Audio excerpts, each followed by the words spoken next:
All right, what's up, everybody? How are you? Justin Schwarz here with the DJs Guru, and we're doing our first ever Gear Talk Fridays. So what the heck is Gear Talk Fridays, right? So it's an idea that I came up with in a little bit of a tribute, paying homage to the likes of Howard Stern and Mike Francesa, people that I used to listen to a lot, who did a 4-hour show, radio show, you know, anything like that. And this is kind of what I'm modeling this type of show after, except instead of talking sports, instead of talking about whatever Howard Stern is talking about that day, we're going to talk about gear, DJ gear, performance gear, all different types of gear that all of our friends and supporters are interested in.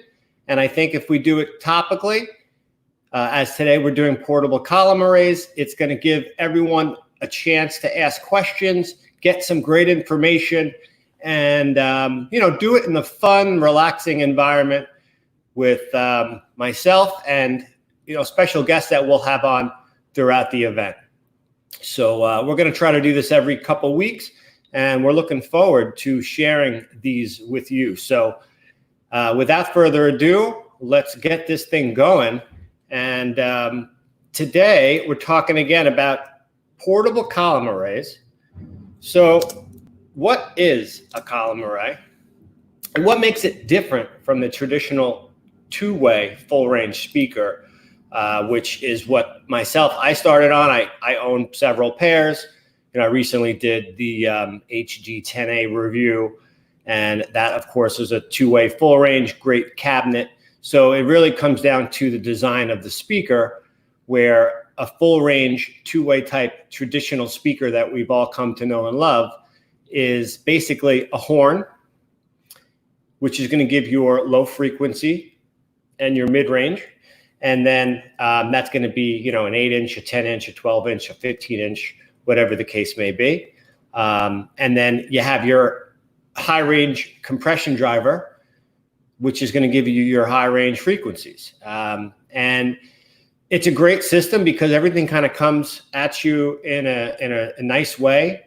But if you've ever been on a dance floor, because of the coverage pattern of the full-range speaker, they're not perfect, and eventually as you start to move, you're going to start to have sound loss. And the coverage pattern of it usually is about a 90-degree wide by 50 or 60-degree dispersion, and it's just it's not perfect. So when you talk about people needing filler speakers, things of that nature, that's just because at a certain point you're gonna have sound drop off. And if you know anything about running sound, that's certainly not something that you want to do. That's when the guests in the back are telling you that, you know, they can't hear the announcements, things like that. So it's important to have great coverage. It's important to have the ability for your sound to carry, you know. So these are all things that have some limitations when you're talking about a full range speaker, you know, without having additional fillers and, you know, having those necessary things. So the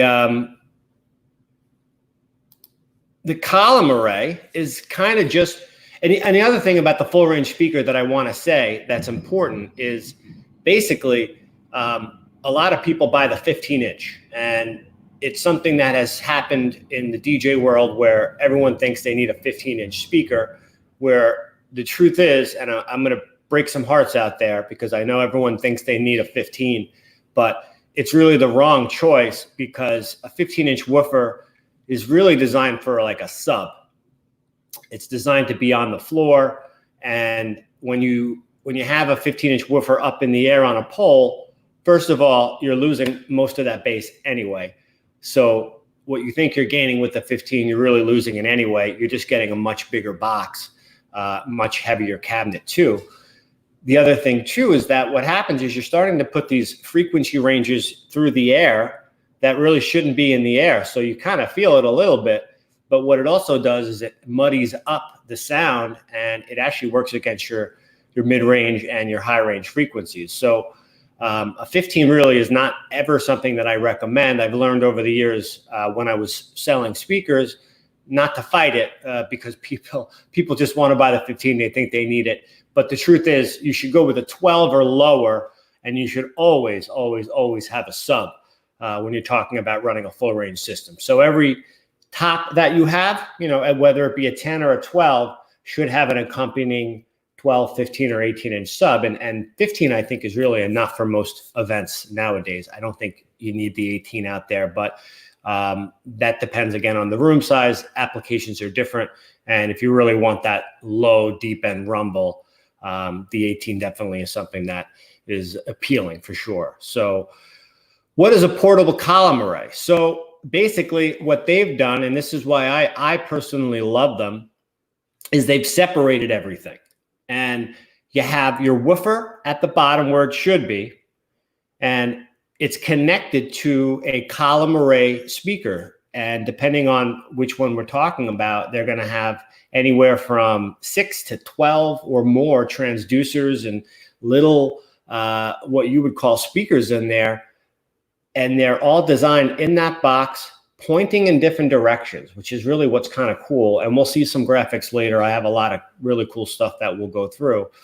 And what that enables these speakers to do is have, most of them have up to a 120-degree coverage pattern. So what's happening is basically because they're pointing in different directions, and you can see the, well, you'll be able to see it later, but I have an Evox 12 behind me.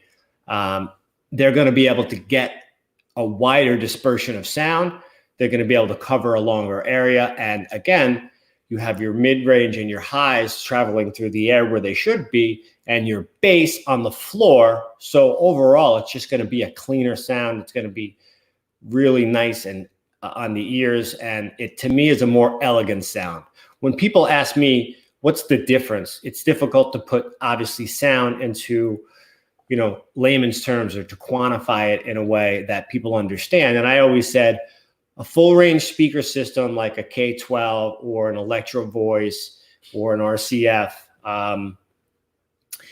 is like, if you're on the dance floor, it's like pumping you in the face, you know, where the column array system kind of wraps its arms around you a little bit more. It's a little bit more elegant of a sound. It's a little bit cleaner. It's not so in your face. That's really the best way that I could explain it. And for me, I think it's a great a trade-off, because there are some real great advantages of the column array. That's why we say portable column array. But that is one of the big things. And by the way, you're going to have a complete system, because you're going to have your sub, you're going to have your top, and everything is going to sound right and balanced the way the real sound system should. So that's another reason why I personally love them. And I loved selling them, because I always knew that the customer was getting the right product for their needs. They were going to be having a balanced sound. The rooms are going to sound good. You're not going to have too much bass going through the air. You know, some of the sound systems that are purchased out there are just incorrect acoustically when you have a 15-inch top and you have an 18-inch bottom. And I can only imagine in these rooms, it must be so bass heavy and thick. Might hurt people's ears. So that's, you know, something to consider when you're a professional DJ. You want to make sure that you have a great acoustical environment for your guests. You shouldn't be blowing out their ears. You shouldn't have them leaving with tinnitus. It's important that we're protective of our own ears, of course. And this is coming from someone who was hearing impaired because of damage he did from DJing. But it's important also to think about our guests and make sure that we're giving them the right acoustical environment. So anyway, moving on. That basically is the big differences. It's really a design thing. It's the way that the system is put together. You buy a full range system in pieces. You buy a top and you buy a bottom. When you're buying a portable column array or a column array, you know, a portable column array system, everything is basically coming in one system. So you're getting the sub, you're getting some sort of a pole that goes between, and you're getting your column array at the top. And you know, that is what makes them so great, and why I personally really like them. So what are some of the advantages? Why should you care? Are there any disadvantages? And yes, of course, there are definitely disadvantages, and I'm not getting paid to say that portable column arrays are better. I'm not saying they are. I'm just here to talk about the differences and kind of educate people on what those may be. So that said, I wanted to also just take a moment to say hello to everyone watching here on Twitch, on YouTube, on Facebook. If you guys have any questions, definitely drop them down there. Please subscribe to our pages wherever you may be watching this from. We're going to be doing this, like I said, every other Friday, and then every other Thursday, we're going to have our live streams later in the day with different topics as well. So lots of great content will be coming at you. Make sure that you subscribe and drop those comments. Say hello. Who's watching today? Give me a like. Give me a comment in the comment box, and let's talk. Again, this is going to be kind of a hangout show, so I'm not looking to bore you to tears with talking. You know, we're here hanging out. I've got special guests coming on later today. So it's something that I want to involve everyone that's watching. If you have questions, definitely drop them down there. If you want to jump on, I have the ability to get you on here with me. We can have a discussion about anything that you might have a question about, or something that you feel strongly about with any of the brands that we're going to discuss. But the next thing that we will go over is what are some of the advantages of the portable column array. So I say portable in that way because that is one of the main advantages of it, is it is portable. And when you see these array systems, you have to understand that they're comprised of three pieces. You have a sub, you have a pole of some sort, and then you have a column array, which is generally really small and lightweight. And because of the way that they're all put together, you can easily fit these in, a crossover. I've seen them fit in sedans. Obviously if you have a van, they're going to fit really well. But if you've ever tried to get an 18-inch sub into your car or into your van or whatever it is, I mean, those things are crazy big, over 100 pounds, and you need proper type of vehicle to use that. So these systems also are great because they're, I think, more modern and able to be flexible for the modern performer, the modern DJ who does have smaller setup. And the great thing about these portable column arrays is that even though you have a smaller, more convenient, and what I think is like kind of a nicer looking setup, you're not sacrificing sound, depending on what you're buying, of course. But if you're buying something that we're going to talk about today and you're using it in the right application, these are all great quality brands. These are all products that I stand behind, that I've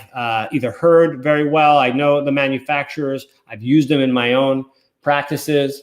And I feel strongly about all of these brands. So, I'm not here to sell any one brand over the other. My job at this point is to inform, to ask questions, and to let everyone know what's going on out there. And then you guys make the decisions that are going to be best for your businesses, for your needs, and that's really what I'm here for and what I'm trying to set up with the DJs Guru. So, hey, Mike, what's going on, my friend? Well, Evie put out a battery-powered Evolve. I'm not a big fan of the JBL one. I love JBL as a company in whole. I'm not crazy about the Eon 1 or the Eon 1 Pro, to be perfectly honest with you. I love the Eon 1 Compact, and so I agree with that. Will Evie put out a battery-powered Evolve? You'd have to ask Evie that question. I'm not here representing any brands per se today, other than the fact that I know them well. Everyone knows my history, and I want to make sure that everyone has the right information on this stuff. So I don't know. From my opinion, if you want my opinion, I'll give you that. I don't think so. I don't think that's their model and what I've seen, especially since Bosch has taken them over. They want to, and they are a very professional grade company. So when you start to mix in batteries, something that you're not manufacturing, you start to lose control a bit of the process when you're manufacturing. These are some of the things that I've seen firsthand. And at the end of the day, I think if you're buying an EV product, you're not necessarily buying it to just use for any specific thing, one thing. They're all very flexible. We're going to talk later about the LD Maui 5 Go, which has a battery built in. And LD is more of a company that makes sense to me that they would have produced something like that. And there are some great options in that regard. As far as the battery-powered versions, but EV, I don't see that happening. To be perfectly honest with you, you never know. Anything's possible, but especially as things progress here in 2020 and beyond, batteries seem to be becoming more and more popular. So we'll see what happens. But anyway, back to the advantages. So we talked about the portability of them. We talked about the fact that you're getting a true system. You're getting tops, you're getting full range, you're getting your bass at the bottom where it should be. We talked about the portability, being able to fit it in, more traditional lifestyle vehicles, not having to buy a separate car, a separate vehicle to do it. So these are all advantages for, the solo ops, people that are maybe doing it on the side or as a second hobby. I'm sorry, not hobby, as a second job. If you're doing it as a hobby, you shouldn't be going out doing gigs. I'll leave that for the pros, please. Anyway, they also look really nice. What's up, Sean? How you doing, man? So they also look really nice. And that's another thing that I really like about it is their vehicles, not having to buy. Oh boy. They're beautiful. The Evolve 50, the Evox 8, especially the ones that come in white, in general, they're just very different looking. They're unique, you know, as time has progressed and the more people that I spoke with and the brides that we heard from in conversation, they started to want and actually ask for that style, that look, because it was kind of branded in their mind. So portable column array is definitely something, if you don't have a system like that yet, it is something that I would think about, especially, you know, as we progress here in the events business and, you know, look to what things may be or may not be past this year. Having a more flexible sound system definitely is something that I think makes a lot of sense, because your events may not all be weddings anymore. And I think people need to start to understand that you got to diversify a little bit, and it's not always going to make sense to bring two 18s and two 12s or two 15s. So Sean Clark, which application would the array be used over a 12-inch and 15-inch sub? I mean, anything. Again, I don't think that they're different. When I say application, I'm really talking more about the room and the acoustics in the room. So there's no one size fits all system. I've said that for years.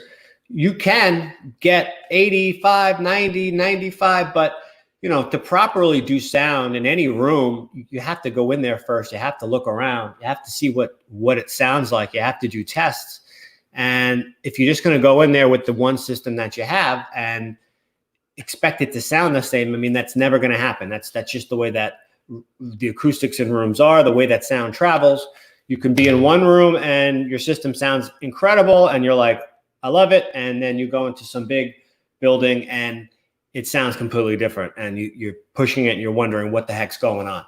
But anyway, that said, there are different ranges, and we're going to go through those ranges today. I've got 4 hours to talk to you guys and girls, but and we've got 5, 6 brands that we'll discuss. I know them all very well and have good history with all of them. So back to your question, Sean. I mean, the simple answer is any of them. I mean, that's really it. They're interchangeable, in my opinion, if you have the right system. So behind me, you'll see it, and I'll just drop this out for now. I have the Evox 12. RCF was so happy with the review that I did, and I'm not getting paid for any of these reviews. I'm doing this on my own. I'm getting back into doing some events, and I like RCF. They're local to me. I was able to go and grab something, and they like that video that I did so well that anyway, they wanted me to do a review on the Evox 12. So I have that behind me. I talked about this show that I was doing today, and they gave me a hat, and I got a hat and a headphone case that I'll be giving away today. So thank you, Justin at RCF. Again, just it's all situational. So if you have a system like this, the Evox 12 has a 15-inch woofer in the bottom. It has 12 drivers in there. This thing has an SPL of about 130, and it's crystal clear. I've heard it. I've never used it on a gig. I'm doing a gig August 1st. I'm excited for it, and I'm going to test these bad boys out. I'm going to give you the big video review, of course. But anyway, you have something like that can handle 300 people easily. You know, again, if you're talking about a banquet hall room, talking about a catering hall, you know, easily that can handle 300 people, probably more. You know, that thing, I'm doing a backyard party. I know I'm not going to be able to go even halfway up with this, but I wanted to go with the big boy, and they were again, RCF. Thanks a lot. They were so happy with the HD 10A review that we did that I had a need, and I said, hey, why don't I do a video, and I get to use the Evox 12 while I do my gig. So thanks again, and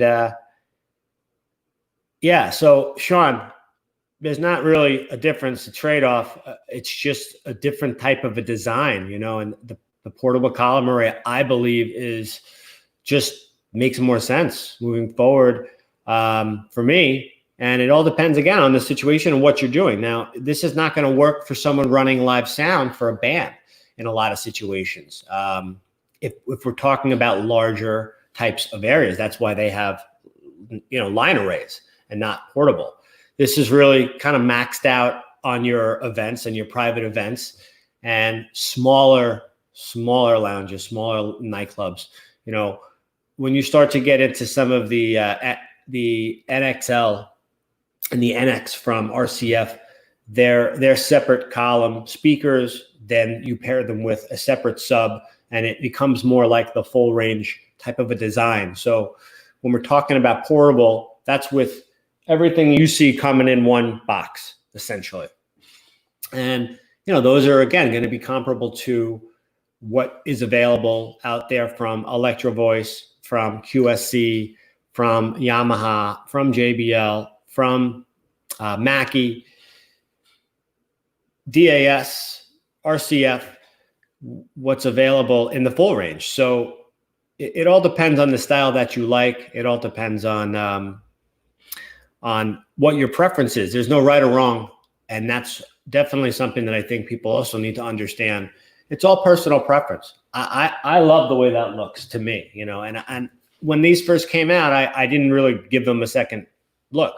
I wasn't ready to grab hold of this new concept yet. But as I used the Evolves, as I used the Evox 8, as I heard them, as I kind of understood more the advantages, I've definitely become a big fan. And you see these being used by guys like Joe Bunn. You see these being used by a lot of the larger multi-op companies because, again, they're simple. They look great in images and pictures. Photographers love them. They all have their own little nooks and crannies of what makes them great. And all of the speakers that we're going to talk about today are, again, all great quality. I don't say one is better than the other. I'm not in that position yet to where I've compared them all side by side. I think we will do that at some point, but right now I'm kind of doing everything individual and taking it at face value for what I hear and what I see at the time. And I will report all that stuff to everyone. So again, I'm here trying to just let you know what I see, let you know what I think based on my experience and the unique position that I had working in a larger retailer, having access to the manufacturers and the DJs and the customers and everyone out there. And I'm, here to share that now and kind of give you my perspective on this kind of stuff. So anyway, let's keep this going. And the disadvantages. The disadvantages, I think, are, again, if you're used to that in-your-face sound, this is not always it, And again, depends on what system we're talking about. The Evox 12, this thing is incredibly loud. So I would put that up against most full-range systems. But, if we're talking about some of the lower-end ones, yeah, I mean, if you're talking about a high-end full-range system, that's going to sound different with an 18-inch bottom and, 2 12s at the top. It's going to sound different than an Evolve 50 or, the Evox 8 or the Maui 28 and something in that kind of mid-range level.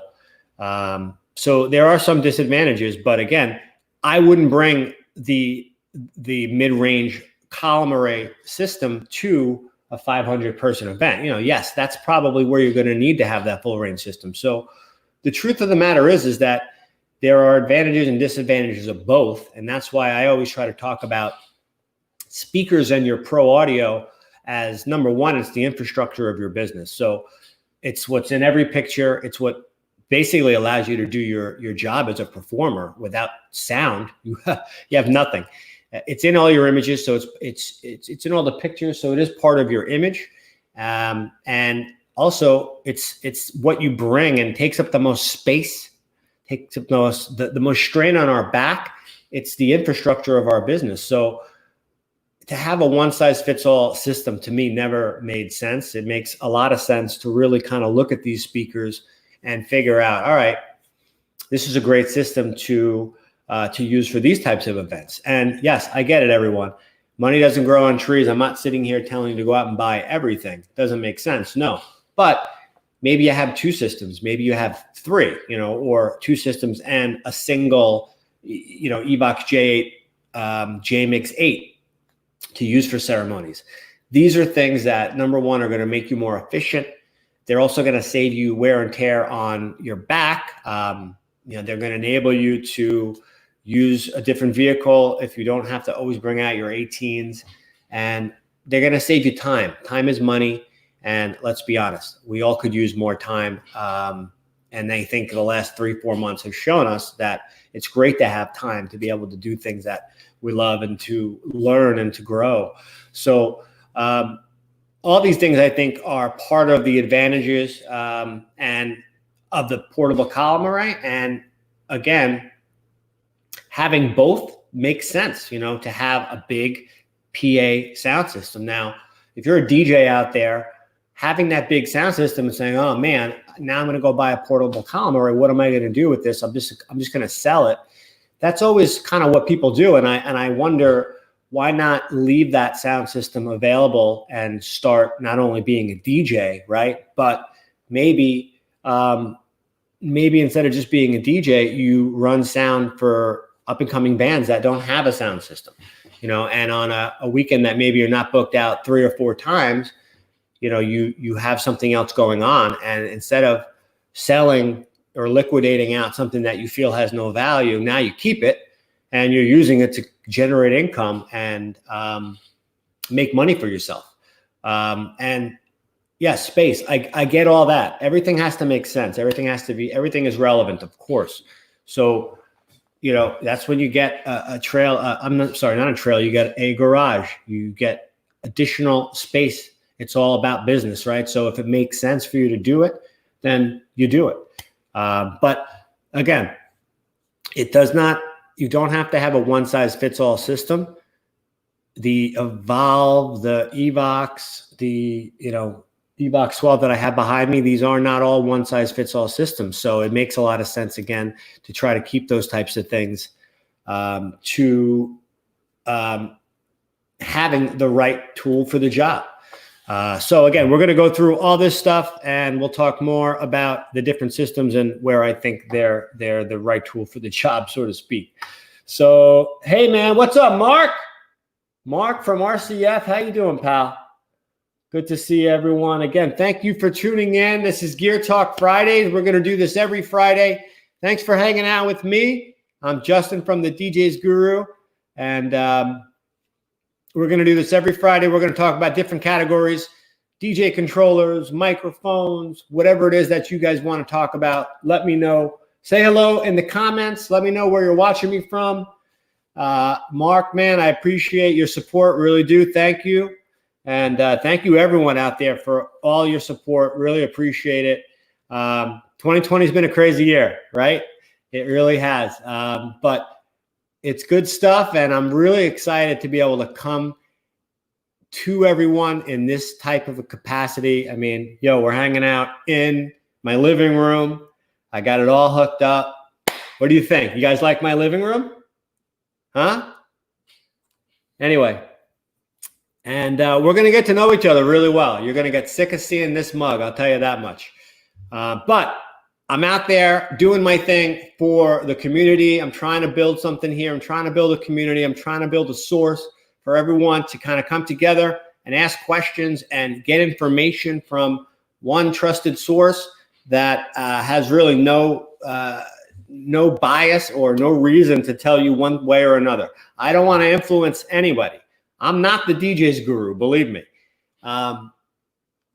It's a team, it's a group, it's everyone. Everyone is going to contribute. I'm having people on that I've never met before onto shows just because I want to showcase everyone. We have a whole country of DJs out there, and we need to really come together as a group instead of fighting with each other, which I see so much.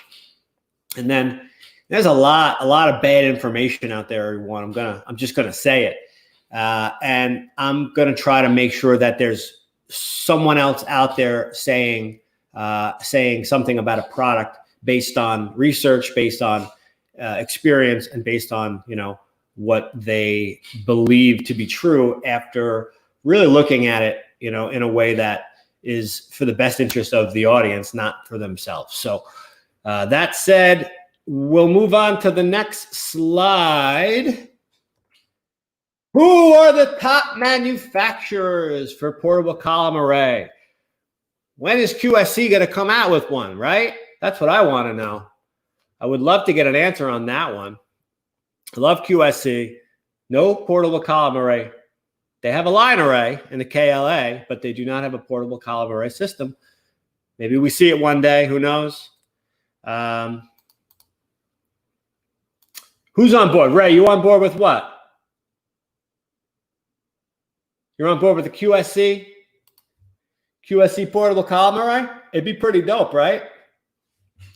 So anyway, who are the top manufacturers? Yes, I'm like Switzerland.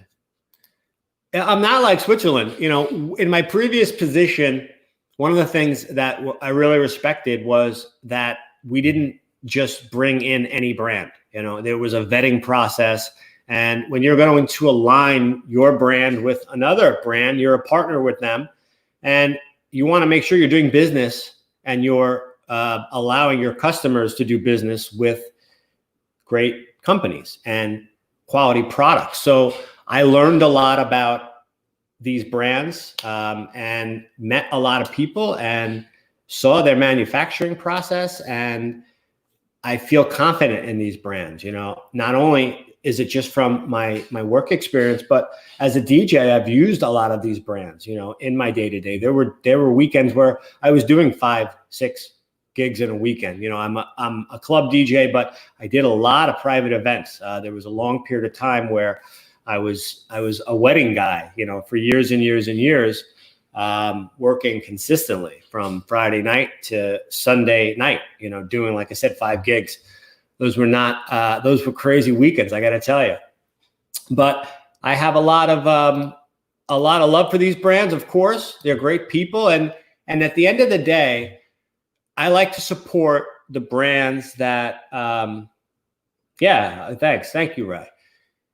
I'm on board with the brands that support DJs and performers and are out there, especially right now. Sales are not what you would, of course, are not what you would think, because obviously events are hard to come by nowadays. So it's been a crazy year, especially for the speaker companies.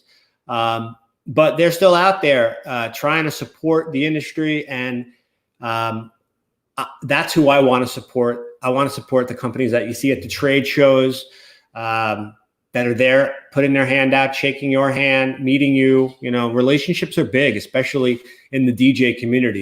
That's why I think I've connected so much with people, because I value every relationship that I have and every one that I've dealt with through the years. So anyway, yes, I'm like Switzerland. This is it. I'm going to rant.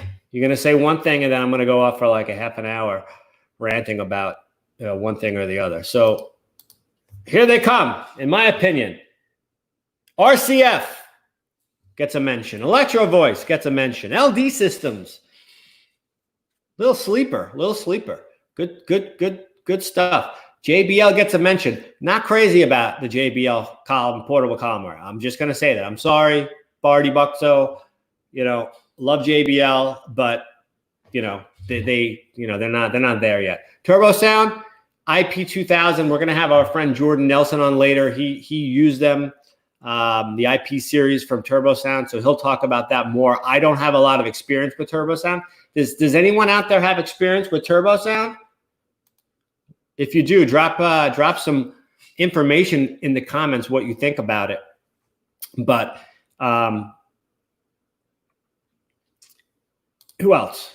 Oh wait, you can't see my slide. Sorry, guys and girls. Mackie, they've got one now, right? SRM-Flex. Yamaha has one.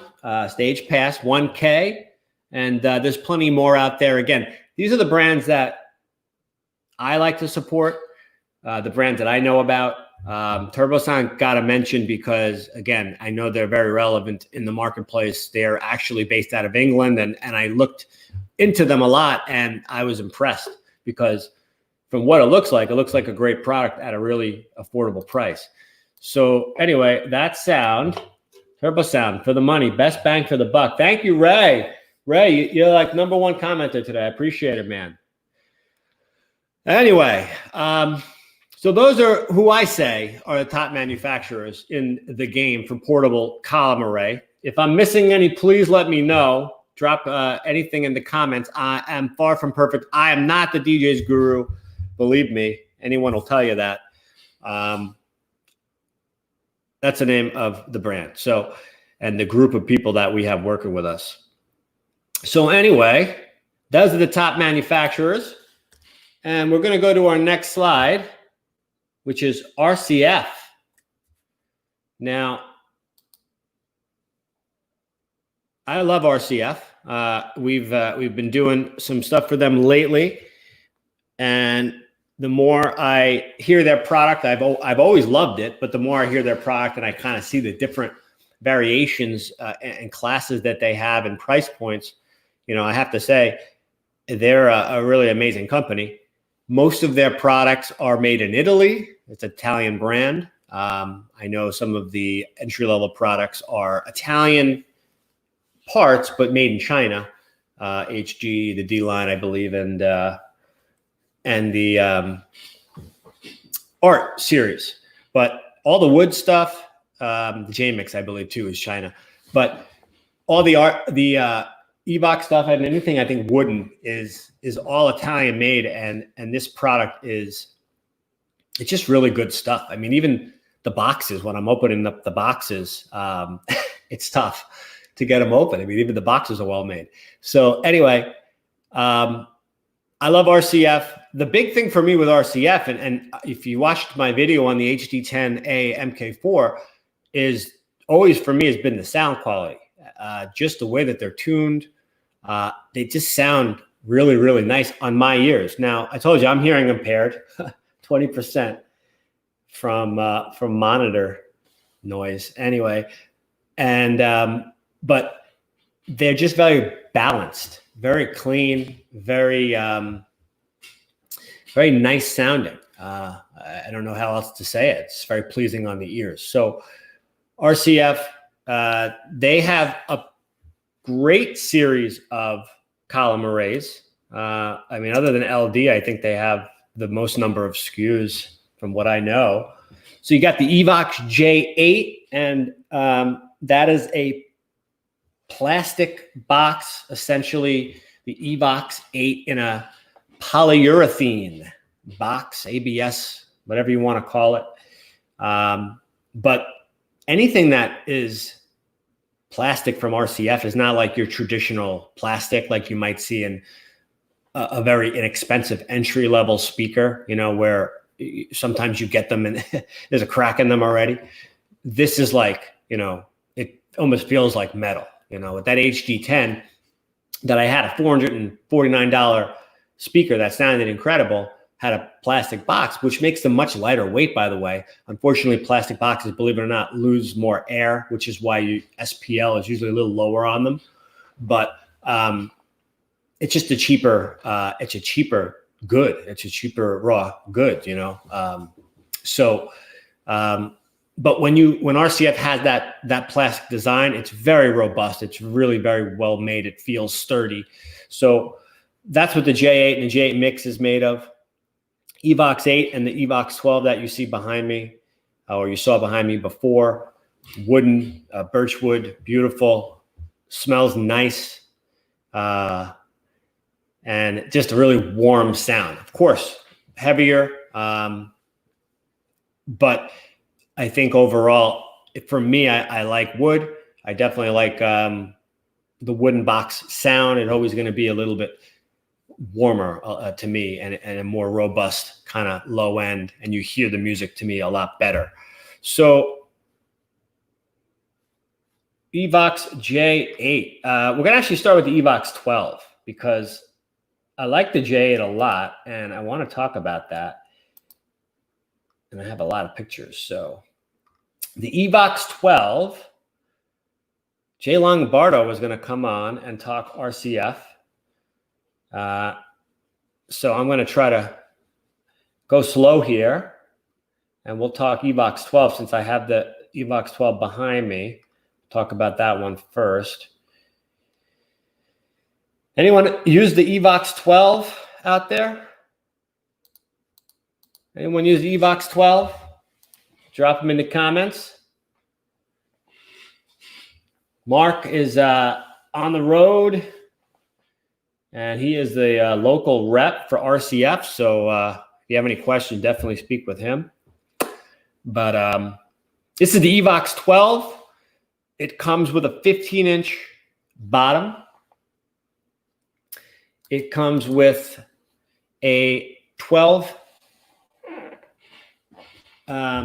driver top. It's a 1400 watt max SPL of 130 dB. It has, 8 4-inch full range woofers, and then a 90 by 30 slightly tilted pattern control with the innovative firm per phase technology DSP processing. I'll kind of drop the slide off here. Yeah. Ray's saying that he had a buddy who ordered 2 Evox 12, seems to be happy. That's great. I love it. Thank you.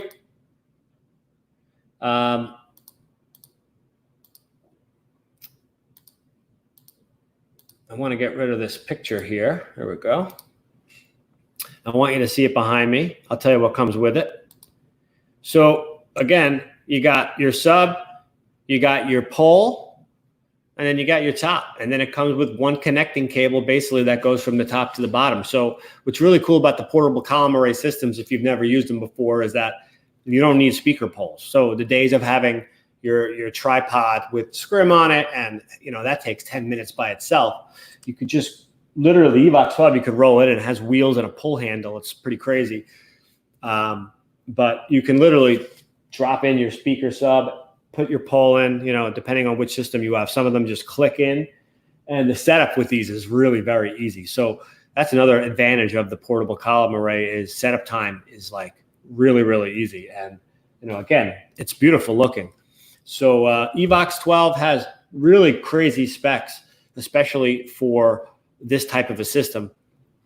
It's going to be the most comparable to your traditional 12-inch to 15-inch woofer type system, full range system.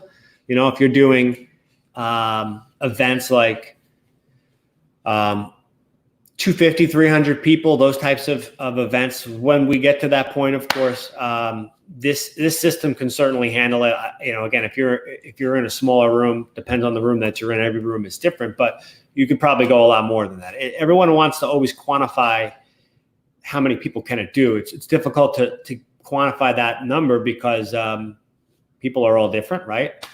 Nowadays, what's a person really? But rooms are all different, and that's something that is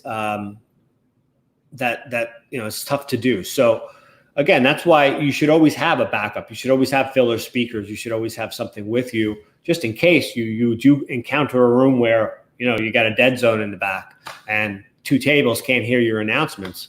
Definitely not something that you want to have happen. So again, professional DJs, they're always going to have the right tools for the job. They're always going to make sure that they have a backup plan and a backup to the backup. If you're just showing up and expecting everything to work, and hoping everything's going to work, and you have one system, I understand there are DJs that are like that out there. I want to say that a professional DJ is someone that really takes their craft very seriously and is making sure that at the end of the day that they're in the service business and that their client or customer is going to get the best experience possible. And the only way that you're going to ensure that is by making sure that you're prepared And again, by being prepared, you have a backup to the backup. So I always have extra speakers in my car. I'm definitely going to buy, I think, a pair of those HD10As just for that exact purpose. Leave them in the front seat like I showed. And that way you always have a backup just in case you have to run outside, something happens. You just never know. I've done an event where lightning hit the building and it fried out our system, you know. Literally, they didn't have a backup. I was working for a company at the time, and we had to stop. It was crazy. But, you know, anything can happen. We saw New Year's Eve, I got rear-ended on the way to a gig. You know, anything can happen. So I was really glad that I left 2 hours earlier than I needed to, because it took me an hour and a half to go through the process of, you know, the accident. So anyway, be prepared. And, you know, one-size-fits-all system definitely doesn't exist. So Evox 12, definitely one of my favorite ones out there. What's really cool, and we talked about this in the last video that we did, RCF has something in their DSP called FIR phase technology, and FIR is finite impulse response, and it's basically helping to filter the phasing of the speaker. And most importantly, what it's doing is it's making sure that when the sound hits the inputs, everything that it's going to make react, it's going to happen at the exact same time, and then push that sound out at the exact same time, which is, so instead of getting some bass and some sound over here and then there at different times, and it could be, you know, milliseconds, it does make a difference. But with the FIR phase technology, it's doing everything at the precise exact time, and it's hitting you at the same time. So again, RCF to me, I said, has a very pleasing, warm sound, and that has a lot to do with it. So all of the new models, the MK4s and some of their full range speakers and all of the newer models of Evox, they all have this technology and this digital signal processing with a certain type of algorithm that they created built in. And it really does make a big difference from what I can hear with my ears. And we're going to be going through other brands. I don't want anyone to think that I'm like an RCF guy. They just happen to be the brand that I'm starting with, and I love them. And again, I'm going to love all the brands, because the ones that I'm going to work with, they all have their place. And a lot of times, if you ask me which one is better, one or the other, you know, I'm going to ask you for what purpose, you know, because it's difficult to answer the what's better question. They're different. A lot of times they have different applications, and then they were engineered, designed for a different purpose. And one made me better in this spot, one made me better in another spot. So I got some comments down here. Back up to the backup. Josh, what's up, buddy? Yeah, man. So you can go to the DJs Guru on Facebook now. I'm live there. I'm live on Twitch, twitch.tv/the DJs Guru. They don't do replays there, but I'm also on YouTube. Now, I just started the page, so I don't have a custom URL. But if you go to YouTube and you just type in the DJs Guru, a few of the videos will pop up, and that'll lead you to my page.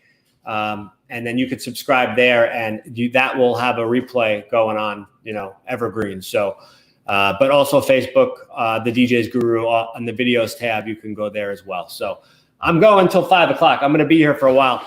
I mean, I even made sure that I could stand up, because I knew I was going to get tired. I was going to need to do the stretching. They used to make fun of me at the office because I was always stretching. And I had one of those stand-up desks. They loved it. I loved it. But anyway, so we're talking about the Evox 12, and what I noticed before, which was, again, really cool, and I pointed it out, it has pull handle and wheels on the back. So literally, you have these things in covers, and you like literally roll in and you roll out with it. They're really convenient, and I have a Forester, Subaru Forester, and I was able to fit the whole system in there with ease. That if you have a controller or a rain system, or you know, a CDJ system from Pioneer, or even one of their larger controllers, you know, easily you could fit everything in there. And again, the beauty part about these types of systems, you don't have to worry about extra speaker pull bags. You don't have to worry about anything additional. It's just everything, what you see is what you get, you know, and that's what's cool about it. All right, so Josh has a question. Hey, Josh, how you doing, my friend? Josh, if I remember correctly, you're in, I want to say Tennessee or Alabama. Am I close? Tennessee, right? Boudreaux. I mean, that sounds like you'd be in New Orleans, but Boudoir. All right, so he's curious about column arrays as compared to conventional speaker on a stand. The only benefit I could figure is the convenience of setup. I haven't pulled the trigger on a column array yet. You know, again, it depends. Texas. All right, yes. I'm sorry. So, listen, I'm not here to sell anybody anything today. Originally from Louisiana. There you go. That's just from talking to people from all 50 states for the last 16 years of my life. I've learned different things. So I mentioned it before. They're really, it depends on what we're talking about. So I'm going to talk about the Evox 12 right now because we're already on it. You know, and again, I would compare this, Josh. Josh, what are you using right now? What do you have right now? Drop them in the comments. I need more context. Tell me what you're using.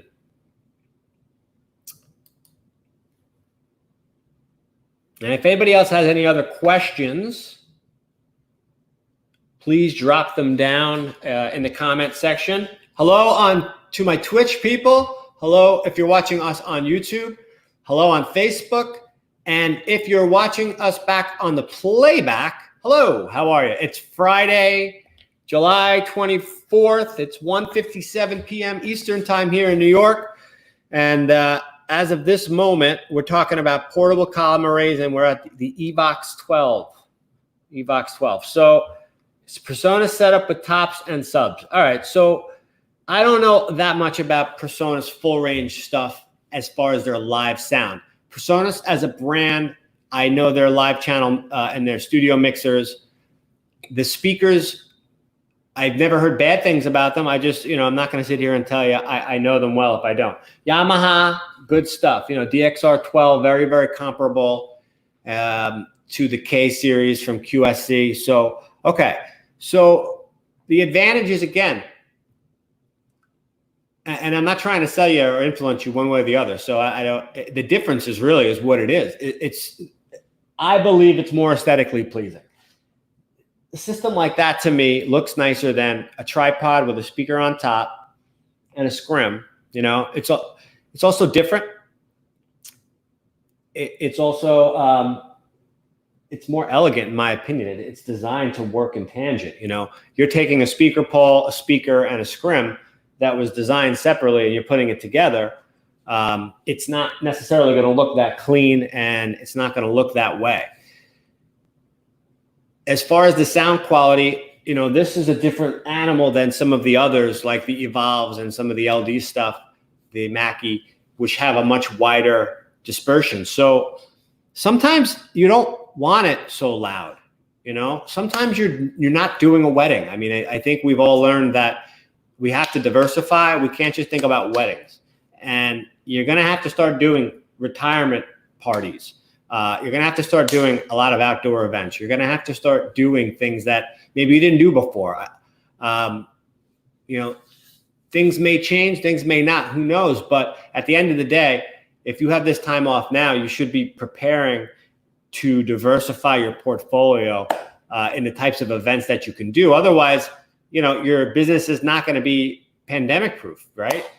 And you're not you know, in my opinion, if you're just a wedding DJ, then you're not opening your world up to everything that this industry has to offer. And there's so much more that you can do than just play the top 40 and, you know, work essentially.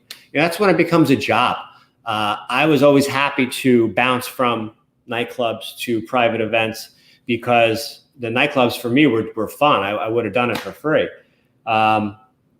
The private events, again, you're really out there servicing somebody else, and that's the way you should always approach it. So because of that, you're not able to really do what you want to do. You really have to stick to a script. The playlist. You have to take requests.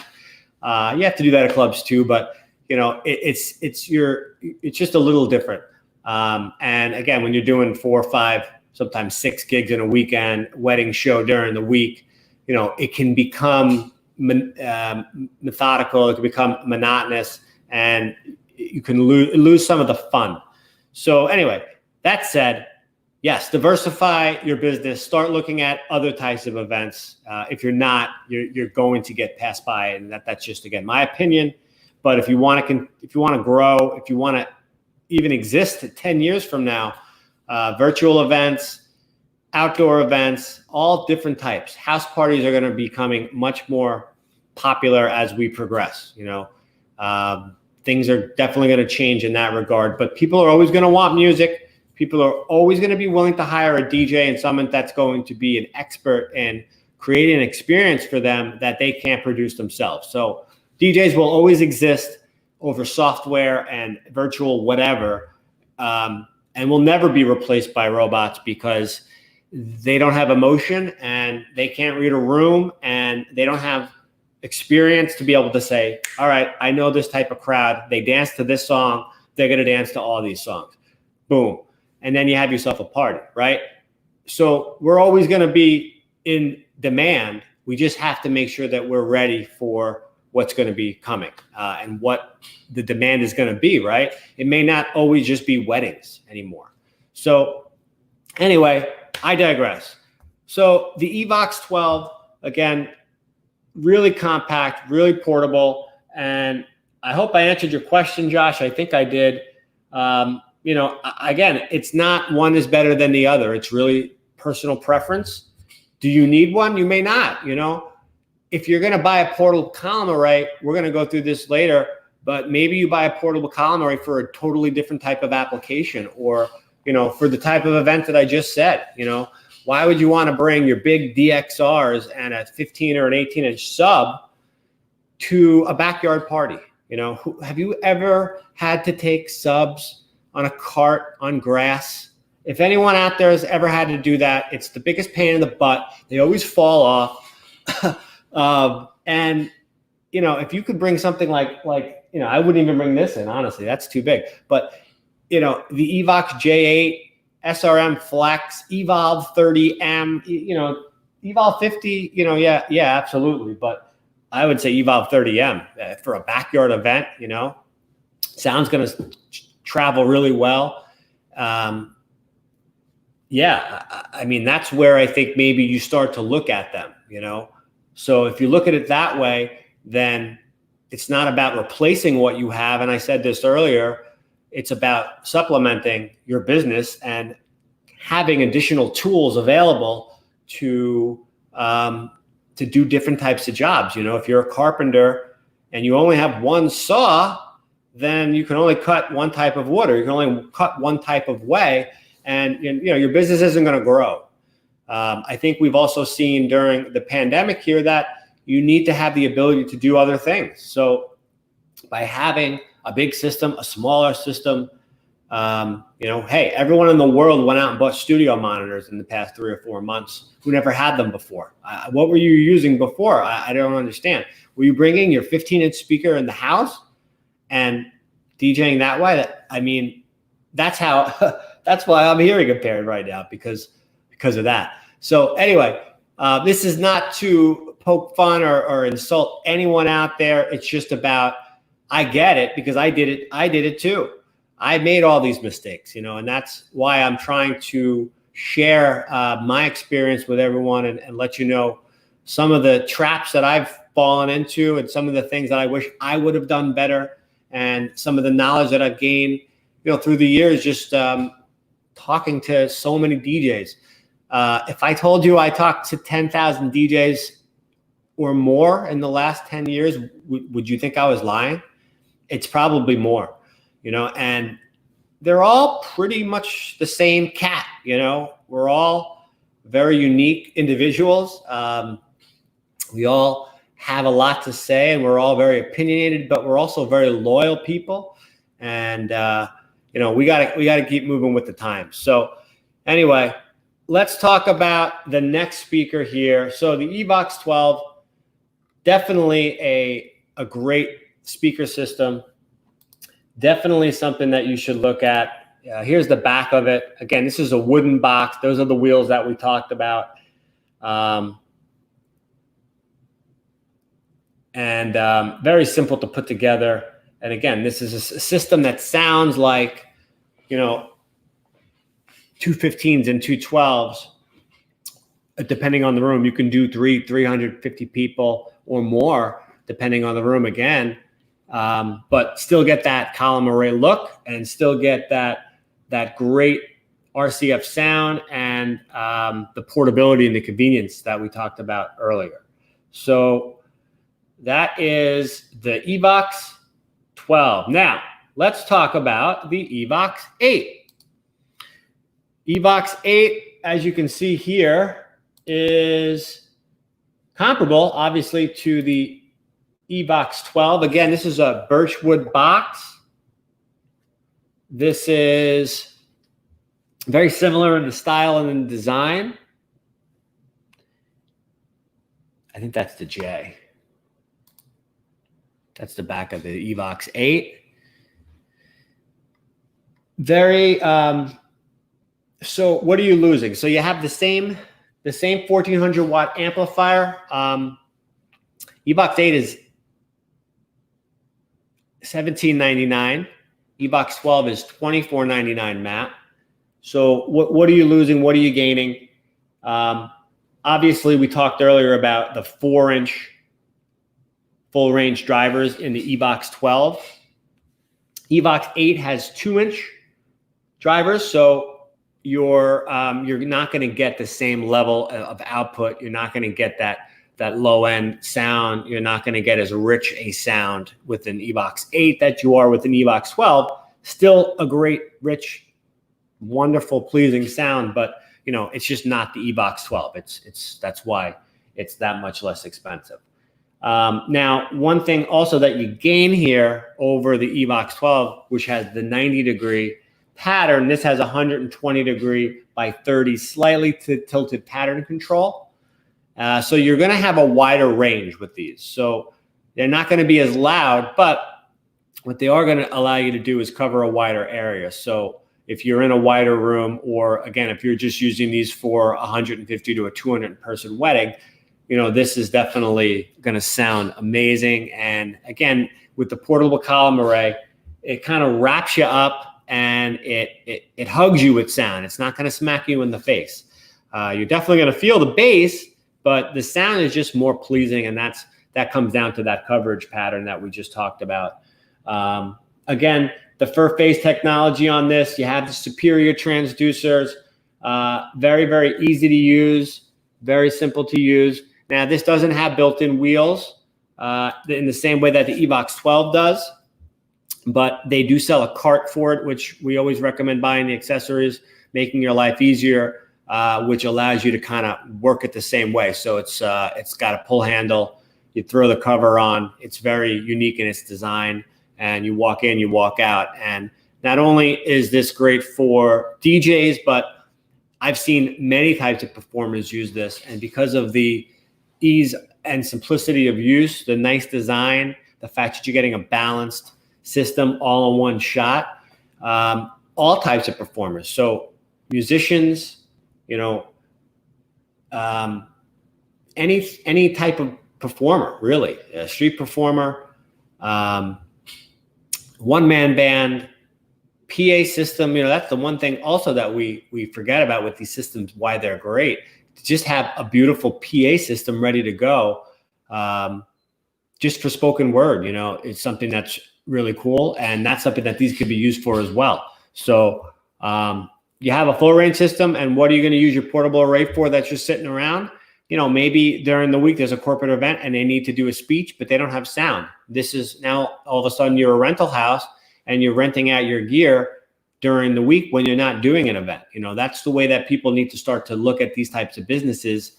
And when you have an investment such as a speaker or anything like that, especially speakers, lighting is another one that's something that's very versatile, but find other ways to make money with it. You know, don't just say, I have speakers and I'm a DJ and I can only use them to DJ events.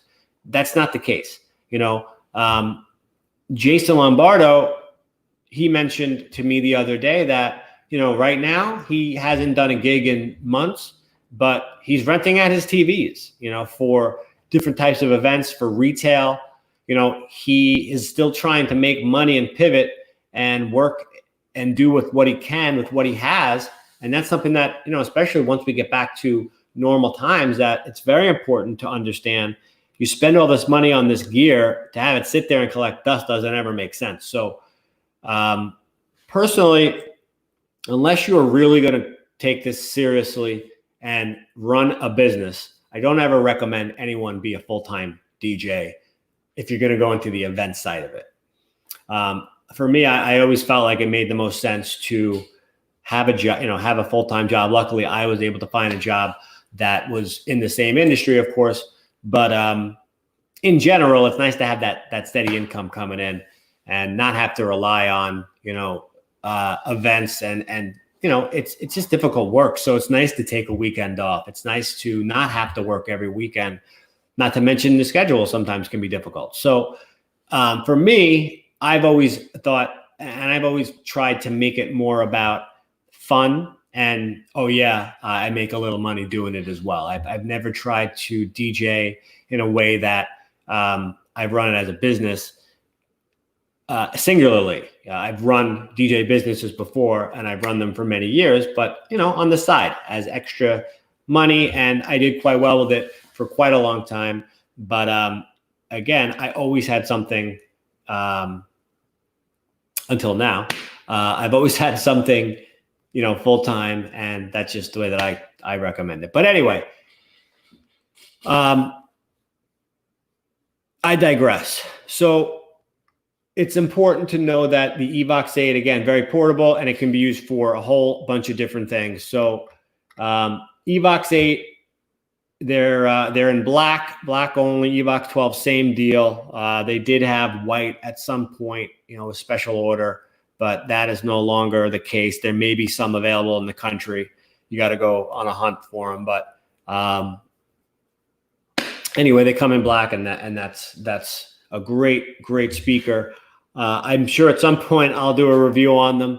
So that'll come down the pipeline. But if they sound anywhere near the 12s, I think I'll have a good idea.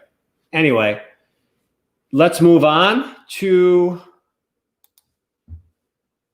RCF Evox J8. I am a big fan of the Evox J8.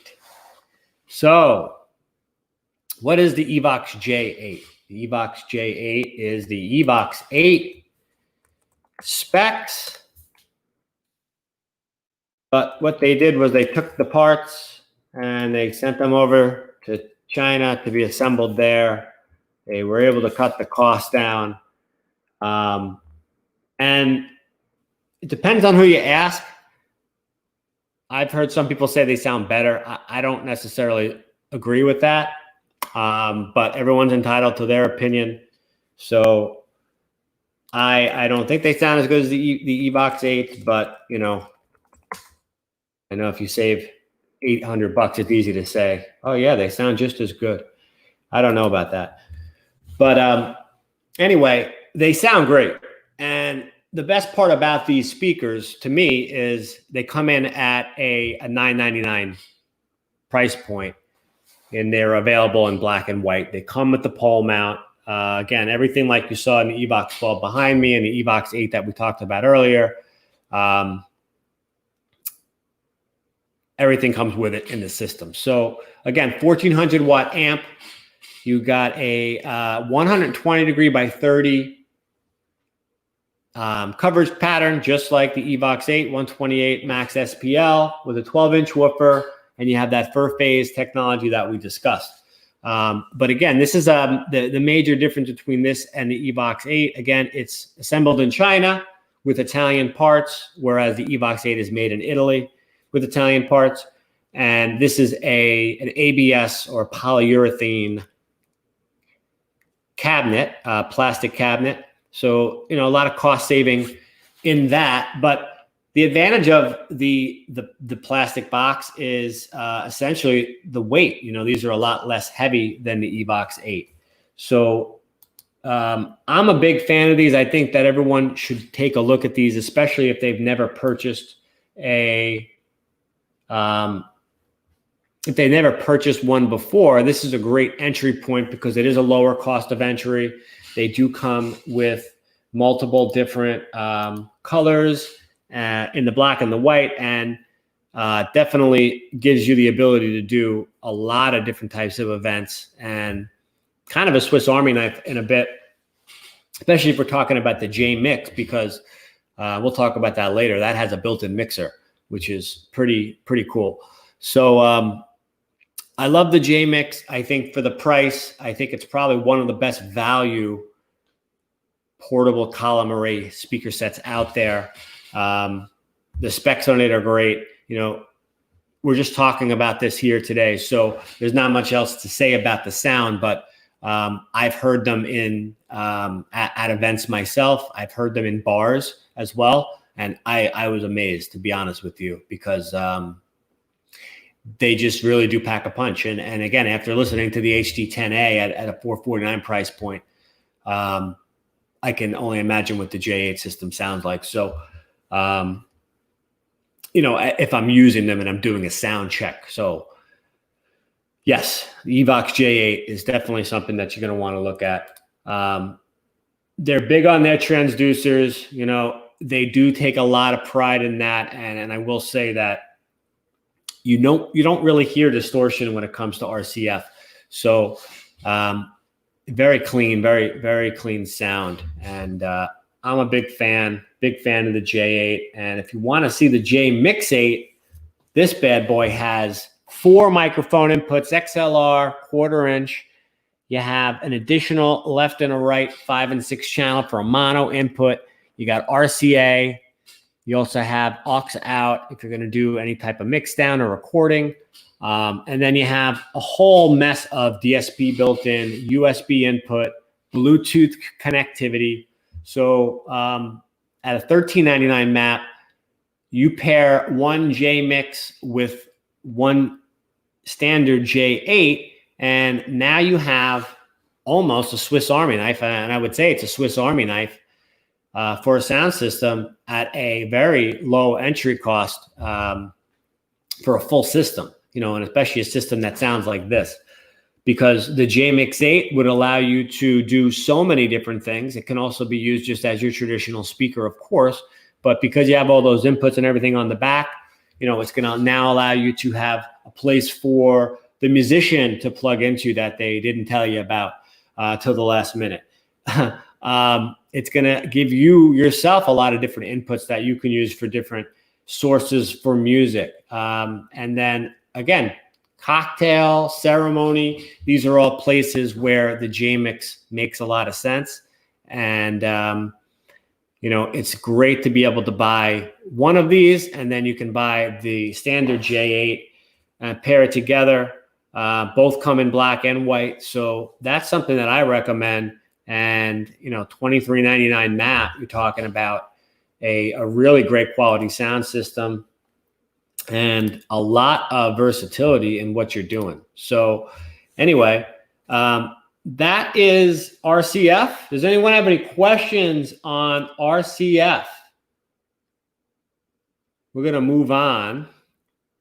And I want to say thank you again to everyone watching here today. The DJsGuru.com is a new venture that I'm starting for everyone out there, for the DJ and the performance community, the solo operators, the multi-ops, people that are in the party business and the event business. I've done this since, let's see, I've been DJing for 23 years, so I've been DJing since I'm 2, because I'm 25, and that's how old I will be until. Can I control the mixer on a J8 from Bluetooth connected device? Yes. Yes, you can. That's something that, we'll probably go into more depth on any particular brand. I will be doing, brand shows down the line, and we'll be talking more and going more in depth with each particular product. But as far as I know, and as far as I remember, the answer to that question is yes. So anyway, we're going to move on to our next brand, and a brand that you all know. And it's funny that we go from one brand to the next, because it's actually this brand that made RCF famous. Let me share my screen here. Doing this stuff live, guys, so bear with me. Here we go. It's a lot of fun. Watch Justin bumble through his show on the next Gear Talk Fridays. Mackie, what's up, Mackie? So yes, Mackie actually, in the US at least, made RCF famous. Does anyone know why?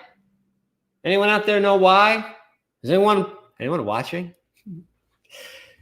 So does anyone out there know why? Well, Mackie, up until about, I don't know, 2004, 2005, was made in Italy. Any clue about upcoming topics? Yeah, drop them in the comments. I mean, listen, I want to give everyone out there what they are looking for. Very good. Ashish knew. So topics are what do you want to hear about? That's my answer to that question. I'm not here to control anything. Again, I'm not the DJs Guru. You guys are the DJs Guru. I'm just the content director. I'm just here funneling everything, trying to funnel everything to one place.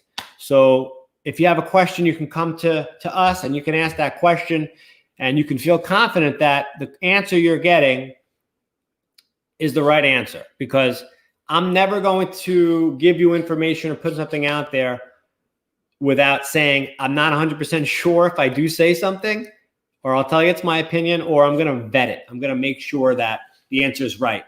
I'm going to speak with, not someone on a message board. I'm going to go and call the manufacturer. I'm going to go and call, my contacts at the different manufacturers and find out the right answer. And it may take me sometime a day to get back to you, because that's sometimes what it takes. But at the end of the day, that's what we're trying to create here.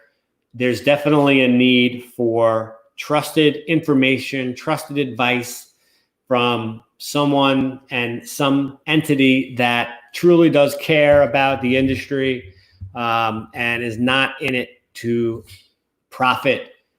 Listen, I have a family. I have to make money just as everyone else out there does. But for me, my passion is being a DJ, is helping DJs. And that's something I think that I've always had in me. And I thank everyone out there for listening to me rant on today. So anyway, that's my answer to that. Sean, thank you. And yes, Ashish Alexander, Mackie owned RCF. That's incorrect. They did not own them.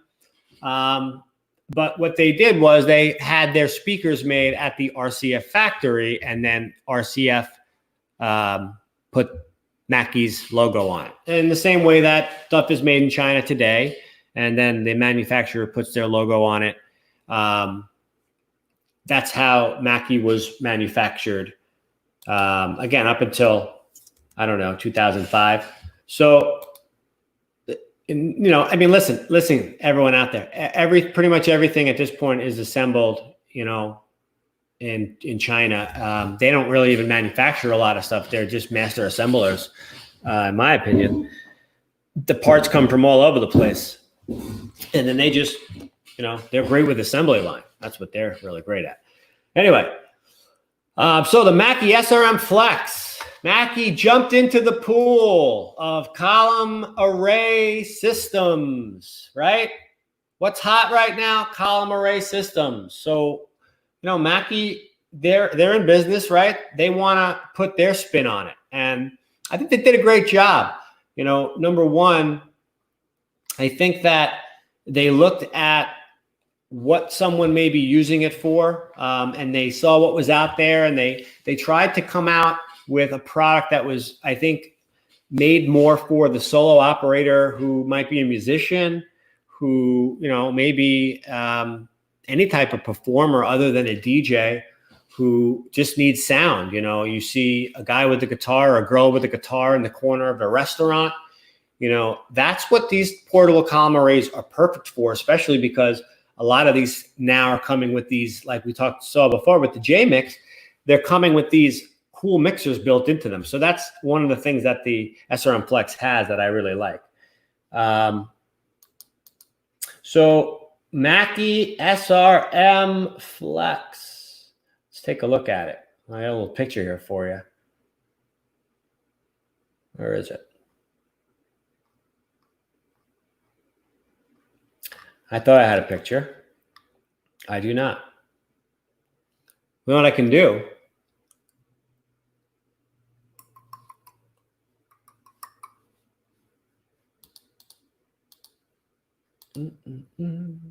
No.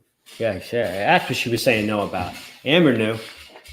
So SRM-Flex is really small in its footprint. That's the main thing. So again, they kind of targeted, I think, another demo of performer with this particular product. Not to say DJs can't use it, but I don't think this is the column array system that I'm buying as a DJ system. You know, if I'm a DJ, you know, I'm buying the SRM-Flex for cocktails, for ceremony, for other types of applications, or, you know, if I do have that kids party or that smaller communion, or, you know, something like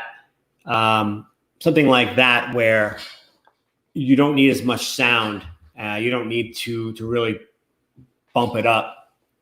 The SRM-Flex to me is, again, more for the musician, more for the solo operator, or for the niche situation for a DJ or an events person. So let's talk about the specs on it. The big thing with the SRM-Flex is again, the weight. The whole system weighs about 30 pounds. So that's pretty incredible when you're talking about the ability to literally walk in, and I'm sure you've seen the pictures.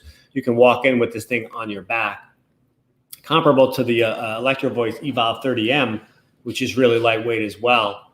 But this has all of the bells and whistles that, you know, you want in these types of applications. So we'll talk about the output. It is a 6-driver wide dispersion array, and it's got a 10-inch sub, 1,300 watts. And it says here it's about audience of up to 100 people.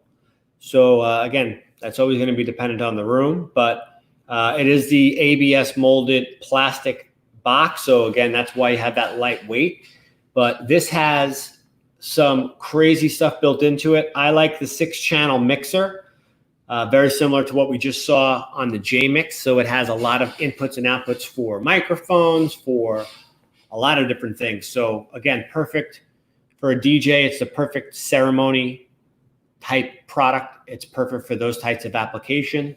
And if you're a performer, if you have a 1 or a 2-person band, or you're a vocalist, you know, and you play the guitar, again, this is really what this type of speaker, what the SRM-Flex I think is designed for and engineered for. It's not looking to go up against the Evolve 50. It's not looking to go up against the Evox 8.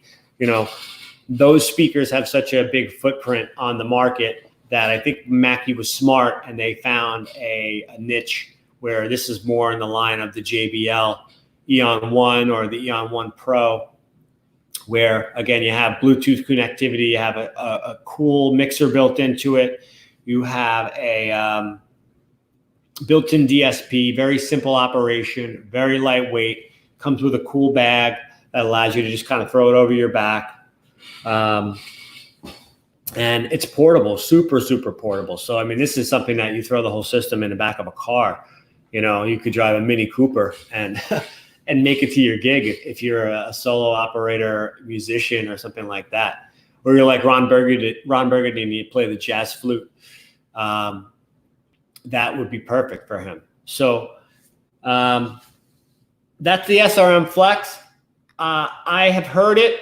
It sounds good. It's not my favorite, but again, at the price point, I think they just brought it down at $8.99. I think there's some sort of a map reduction going on right now. I know when it came out, it was $9.99. So again, it's more on the entry level for me personally. At the same price point or a similar price point, I would just get the RCF J Mix or an Evolve 30M, something like that. In my opinion, if I'm going to be at this level. But again, if you're someone who really values the compact size, the portability, 30 pounds for your whole system, you're going to have to sacrifice something, right? So if you're doing, if you just have a guitar and you're doing an acoustic guitar and you're singing, you don't need a 1400 watt system. You don't need it to be booming. So this is who that is for. I think that is the customer that they're looking at, and I think that's where it makes a lot of sense. So Ashish is saying he loved the older Mackies. Yes, I hear that a lot. Mackie still makes a great product. My issue with Mackie is when it works great. I have the Free Play Go. I have the Free Play. I had older SRM 450s. I've had a few other products from Mackie. They make great mixers. Oh, their mixers are awesome. I'm a big fan of the Pro FX V3. That's a whole nother conversation. But anyway, my problem with Mackie is that they seem to have a defect rate that's higher than what I've encountered with some of the other brands out there, in my opinion. And it's a small sample size. I can't tell you I've seen every speaker out there. This is just from what I've seen, where you would just get them and they would be DOA. I didn't see that as much with other brands. It seemed to be Mackie where I did see that.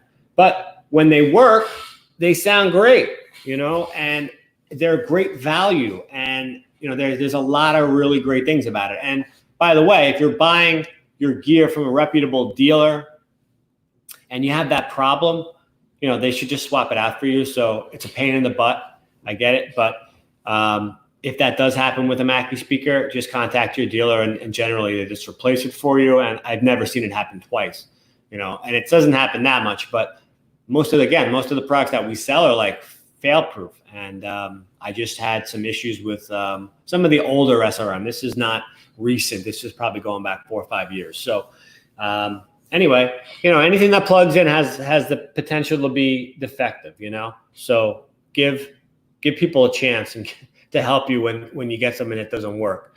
I can tell you that I've taken a lot of angry phone calls in my day and stuff that's very easily resolved. We get emotional when we don't get what we want, or we get a speaker and we're excited about it and we need it for a gig, and we turn it on and it doesn't work. So now that I can say this, listen, don't wait until the day of your gig to test out your speakers that you just bought, please. Because at that point, the dealer can't help you. There's nothing. We don't have drones. Not even Amazon has drones yet. So listen, if you buy speakers and your gig's on Friday and you get them on Tuesday, open them on Tuesday. Make sure they work. Because at that point, you can contact the dealer on Wednesday and you might have a chance of getting them replaced. You might have a chance of, coming through for your customer without having to go and rent something. But don't put that on the retailer. But that's on you, man. If you got them on Tuesday, you don't check them till Friday. That's no one's fault but your own. So anyway, I love everybody, but you gotta take responsibility for yourselves when you're a professional, and you have to be prepared. It's quite simple. You just have to be prepared. So anyway, again, I digress. So yeah, that was my experience with Mackie. Very little. Hi, Amber. How are you? Amber's watching us on Twitch. What's going on? She heard that about Mackies too. Hey, I'll give you an example. It's so simple sometimes. And this is the way that the manufacturing works. the company that makes the speaker doesn't make the IEC cord, right? Or the power supply that you plug into the wall. And I had a FreePlay Go that I purchased, and I thought it was defective, and it turned out that it was just the the power cord adapter just wasn't connecting properly. Swapped out the cable, and I'm doing very well, thank you, Amber. And it works fine. So these defective speakers, sometimes I wonder, is the customer defective? Because we get stuff back. We would get stuff back all the time, and it would be fine. So anyway, you never know what happens. So maybe the speaker was fine. It was just the power cord. I'm not here to throw anyone under the bus. Believe me, Mackie has been around for a long time, and just like any brand out there, there are certain products that they make better than others when you make a wider range of products. So any brand that I talk about here today is a brand that I stand behind as a company. And listen, you can talk to 10 people and you can ask them about speaker brands and you can get 10 different answers. And the truth is, and I had this conversation many times, a lot of these speaker companies are very comparable, and they just have a different tuning, or they have a different way of doing business, or they market better, or they market different, or they're engineered for specific types of events or applications where one is not. So when you say which is the best, it's difficult to answer that question because it's always going to be depends. It's always going to be for what? I need more context. So anyone who tells you that JBL is the best, or Mackie is the best, or Electro-Voice is the best, great. I'm glad that you feel that way, and I love brand loyalty. I'm a loyal guy myself, but the truth is, a lot of the stuff is very comparable. And the great news, and why I align with these particular brands that we're talking about today, is that they all make good quality products. Everyone, you're not missing out if you buy A over B a lot of times, because they're kind of competing against each other, and they're trying to find ways to be different, ways to be unique. They're trying to find a market base, a loyalty, a following for a specific type of a customer. And believe it or not, these manufacturers do listen. They do really want to make sure that their customers have products that they can use in their daily lives and in their work, most especially, because that's what's so cool about pro audio, right? I always loved selling speakers because I knew that when I made a great recommendation for someone, it was going to make their business better. And if their business was better, they were going to be happier in life. Their family was going to be better. I mean, again, I love to help people. So I was always happy that we didn't align with brands that I won't mention that are what I call no-name brands, or flea market type brands, because they're cheap, they're easy to sell, but they're not the right product for you. And I'm not the guy that's going to tell you to buy the most expensive thing, but I'm definitely going to be the guy to tell you not to buy the cheapest. You do absolutely get what you pay for. But that said, like an Evox J8, for instance, sometimes you could spend less money and get very similar output, and you may not need the extra things that the more expensive option does. So I'm going to be the person who will tell you, don't spend the extra $600. I don't see why you would need to do that. But again, that said, it's all about buying for your needs, not for what you think you should have. But then also looking ahead and not just buying for the event you have tomorrow, thinking about 5 years down the line where maybe you spend an extra couple $100, but you have a sound system that is going to stick with you for a longer period of time, ultimately giving you more value. So I always would say to people, hey, in 3 years from now, what is that $200 going to really matter to you? When you're kicking yourself saying, I wish I would have bought the Evox 12 instead of the Evox 8, or, I wish I would have gotten this over that, whatever the case may be. Okay, I don't really know anything about, I've heard of DB Technologies. 5 of 16 speakers failed in the first month. DB Technologies, you know, hey, I don't know what happened there. That's a bad run to me, because, you know, when I would get a call from somebody and they told me, both my speakers are blown, both my speakers are defective, I would say, I don't know how that's possible. It's very, very rare, excuse me. It's very rare to get 2 of something in one run, like on an order, and have them both be defective. Very, very rare. So, wow, I'm sorry that happened to you, Ashish. Sorry to hear that. I hope whoever you purchased them from took care of you, did the right thing. I don't know how DB Technologies works with their warranty. I know that the brands that we're discussing today will absolutely work with the customers to make sure that whatever the problem is, it's fixed and resolved. You know, DAS, they don't have a portable column array, but DAS is a great example of a company who says they have a specific length warranty, but I've heard them many times going above and beyond, you know, after a warranty expires, just to help their customer out, because, you know, that's a company that really, really cares a lot about the way they do business. And again, Electro-Voice, Mackie, JBL, RCF, these are all companies that really take their reputation seriously, and they want to make sure that their customers are happy. So I hope they took care of you, man. I really did. Good stuff. So anyway, Mackie SRM-Flex,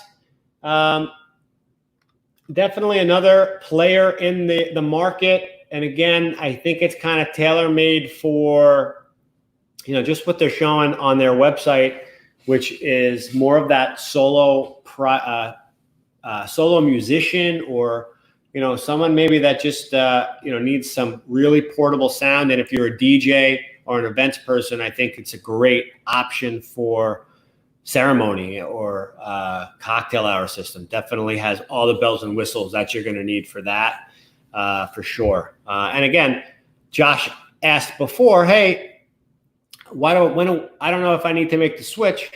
It's not about sometimes making the switch. It's about supplementing. So you buy an SRM-Flex for smaller gigs, or, you know, kids parties, or, you know, whatever the case may be. I personally use a column array as my DJ system. You probably see me do live streams. It's amazing for that, because you have bass, you have your tops that are really clear, so you can hear stuff really well. And then you can really feel the bass. So it makes it a lot easier for me to mix. I mix, like, literally, I have to, sometimes when I would be on 2 ways up in the air, I have to hold the speaker, because I have to feel the beat to be able to mix properly. So they're, you know, this is a great, especially nowadays, everyone's building their home studios up. Everyone is, you know, live streaming and creating these environments now for at home, for home parties, or for just practicing, having fun.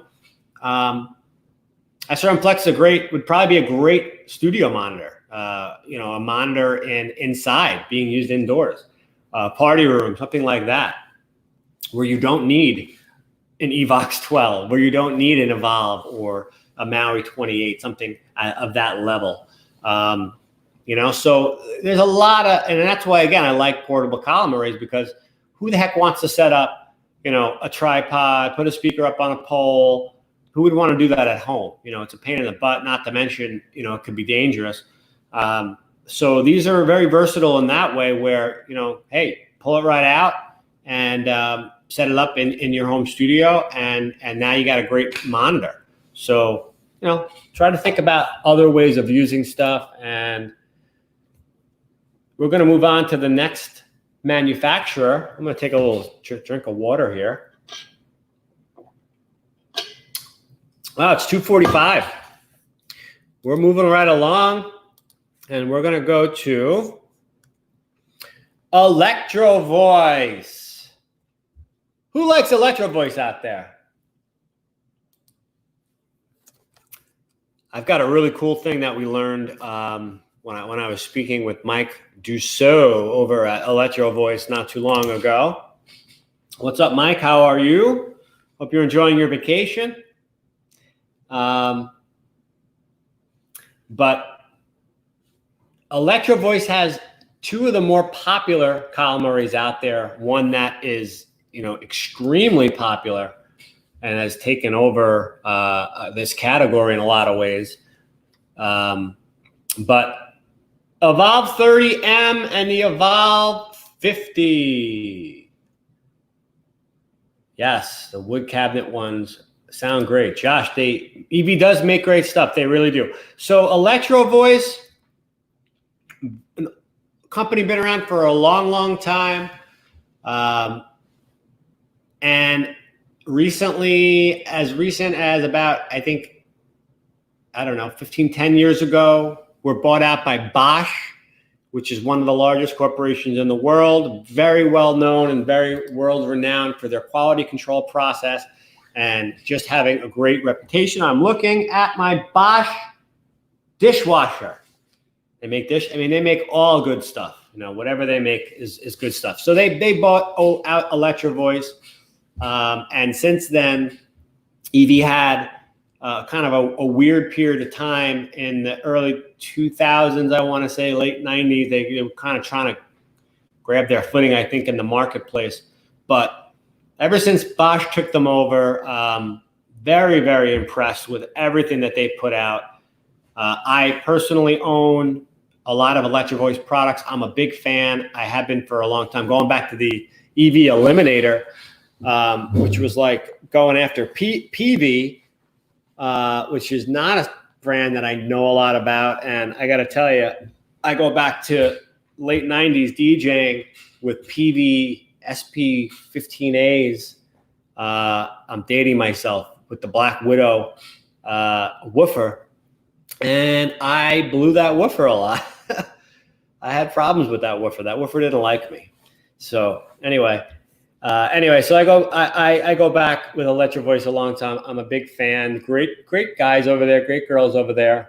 They do a good job, and they're very multifaceted in their customer base. Very big in the DJ and the live performance world, but also musicians, cinema, all different types of commercial type speakers. I mean, you name it, they make it, and they make it really well. So I'm a big fan of Electro-Voice.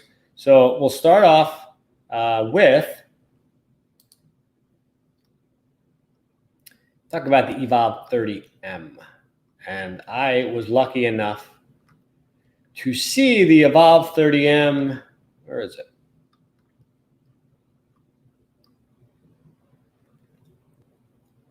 Here it is. There it is. Hello, Evolve 30M. How are you?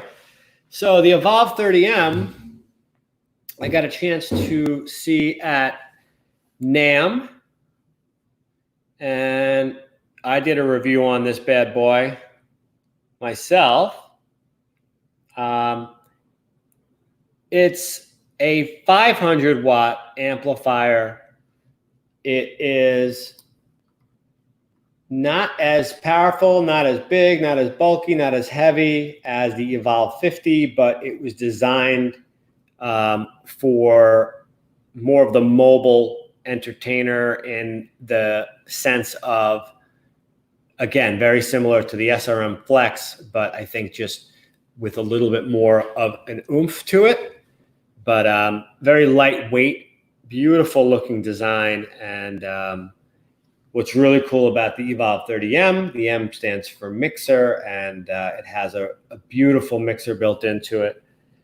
And it's not just a standard mixer, it's made by Dynacord. Dynacord is also owned by Bosch, and Dynacord makes some of the best mixers in the world. And let me show you that. Here it is.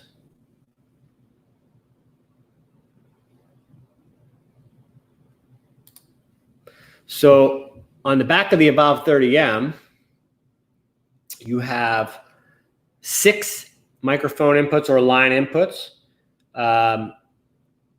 RCA inputs. It also has Bluetooth connectivity. It has an application that's going to allow you to control all of that directly from your phone. Digital signal processing built in, just like all of the Electro-Voice products have, but really great line inputs, really top quality inputs, and robust mixer design. Really well made. I mean, this is just a product that is a Swiss Army knife, for sure, and definitely a very big player in this particular category. So the Evolve 30M, both black and white, and these come in at $12.99 matte, so a little bit less expensive than the Evolve 50, and definitely will give you, I think it's a 123 max SPL. Really quick setup. You know, this has that clicking design, which is really very cool. If you've ever seen their video before, it basically just, you know, snaps in with the pole, and then the speaker, there's no cables. Everything is actually connected through like a magnetic system, and the sound is actually transported through that system right from the sub. Yes, everything gets power from the sub, and sound gets pushed out the drivers at the top.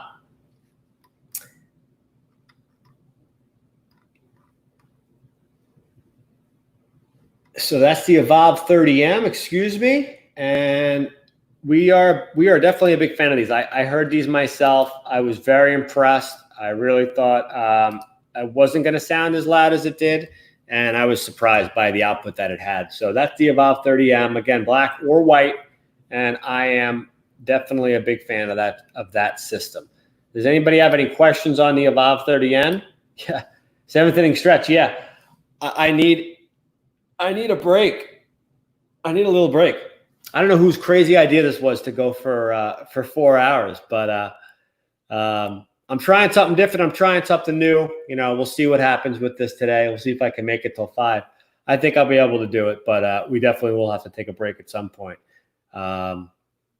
So anyway, let's move on to the Evolve 50. The Evolve 50. And I have a question for anyone that's still listening out there. My question: what does Evolve stand for? What does it mean? When they came up with the name Evolve, why? Think about it from a marketing sense. Think about Evolve, take the words, take the letters, and what do you get out of it that makes sense or is incorporated with Electro-Voice? Does anybody know? If you don't know, I will tell you, so don't worry. What do you think? Evolve is E-V love. How you like that? And that is a true story. And they were trying to come up with a name with the marketing team. One of the marketing team that they were working with actually just threw it out there, and everybody loved it. Yeah, it's EV love. Evolve is EV love. Love. There you go. So anyway, we'll talk about the Electro-Voice Evolve 50 now. Who has a pair of Evolve 50s? I think everyone does. Probably, I mean, these things took they really took, you know, the portable column array had been out, but Evolve 50 really took it over, took it to the next level, I think, and was something that I think really pushed it and made it more accessible, made it more more attractive to people as more people were using it and having really good luck with the system, and the fact that they do look great. Mr. Nicoletto, I was talking with him earlier. He's going to be doing a live stream with us next week. He made a great point, and I've thought this myself. One of the things I don't like about the Evolve 50 is because of the click system, which is amazing, which is awesome. The Evolve 50 to me, it doesn't move. So if you need to angle it, you literally gotta move the whole system.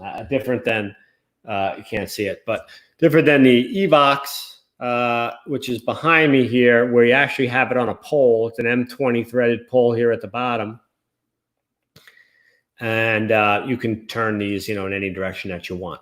Now, again, Evolve 50 has a crazy coverage angle. So the truth is you don't really need to do that in the traditional way that you would with, I don't want to say traditional, but in the way that you would have to angle speakers like a full range system, because again, you're getting 120 degrees of coverage. So the truth is you really want those to be flat facing the crowd that they're trying to go at. And maybe that's why they did it that way. I'd have to really ask them that question to get an answer, but that's what my guess is. And I don't know if they would give another answer other than that, but I think the pros certainly outweigh the cons with the Evolve 50. So Evolve 50, I'm trying to pull it up here. That's 1,000 watt. That's a true 1,000 watt amplification system. It is multiple inputs, Bluetooth with the smartphone application control. And the SPL on it is about 128. And I've personally used them on multiple gigs, and they're a great system. And they really do have almost a full range type sound to them. Very, very in your face comparatively to other column arrays that I've heard. Other than the Evox 12s and the Evox 8, they're in the same range as far as sounding more like a full range system as compared to, your Bose L1 and some of the Maui stuff that we may talk about later. They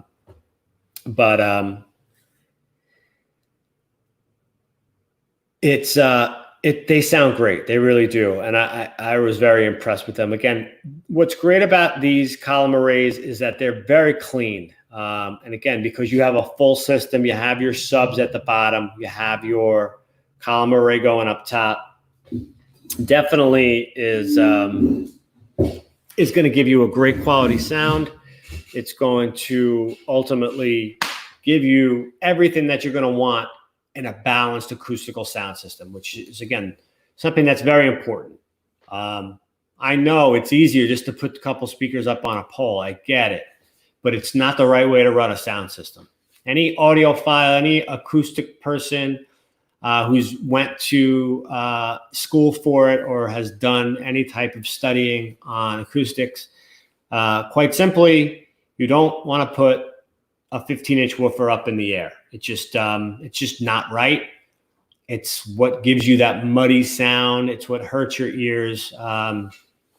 You really don't want to have more than, a 12-inch system. Excuse me. 12-inch woofer at the top, a 10, even better sometimes. But a 12-inch woofer at the top, definitely something that I would recommend. And then the 15 or an 18 at the bottom at the biggest, and that's just, again, this is for your standard event. I'm talking to scratch DJs, club DJs, turntablists, mobile DJs, bedroom DJs. I'm also talking to bands. I'm talking to magicians. I'm talking to face painters, people that have party rooms. These are all people that purchase this type of event gear. So, there's a lot of different applications that you can have and use these types of things for. So back to the Evolve 50. Again, and I'd love to hear from anyone watching right now. If you have Electro-Voice Evolve 50, let me know what you think about them. Drop your comments down below. Make sure you're subscribing to our pages. Make sure if you're following us on Twitch, hit that subscribe. If you're following us or watching us right now on YouTube, subscribe to our page. I'm going to have another video up next week on the Evox 12, so you're going to definitely want to check that out. And if you're watching us on Facebook, definitely, give us a like on there. I would appreciate that. And we're trying to grow this community. We're trying to get the word out. make sure that people are aware that there is now a trusted source of information available to them to ask questions. I'm here to help. I'm here to be a concierge type service between the buying and the selling process, and be a trusted source for information. And then I'll be continuing to come to you live and in person. And like I said, you'll continue to see my mug for as much as you'll allow me, as much as Facebook allows me. I'll wind up like that guy that got kicked off everywhere. What's his name? I forget. The conspiracy guy. Anyway, EV Love. So Evolve 50, big fan of them. Again, 128 SPL, 1,000 watt amplification. They only weigh about, 46 pounds or so. 12-inch woofer, 3-inch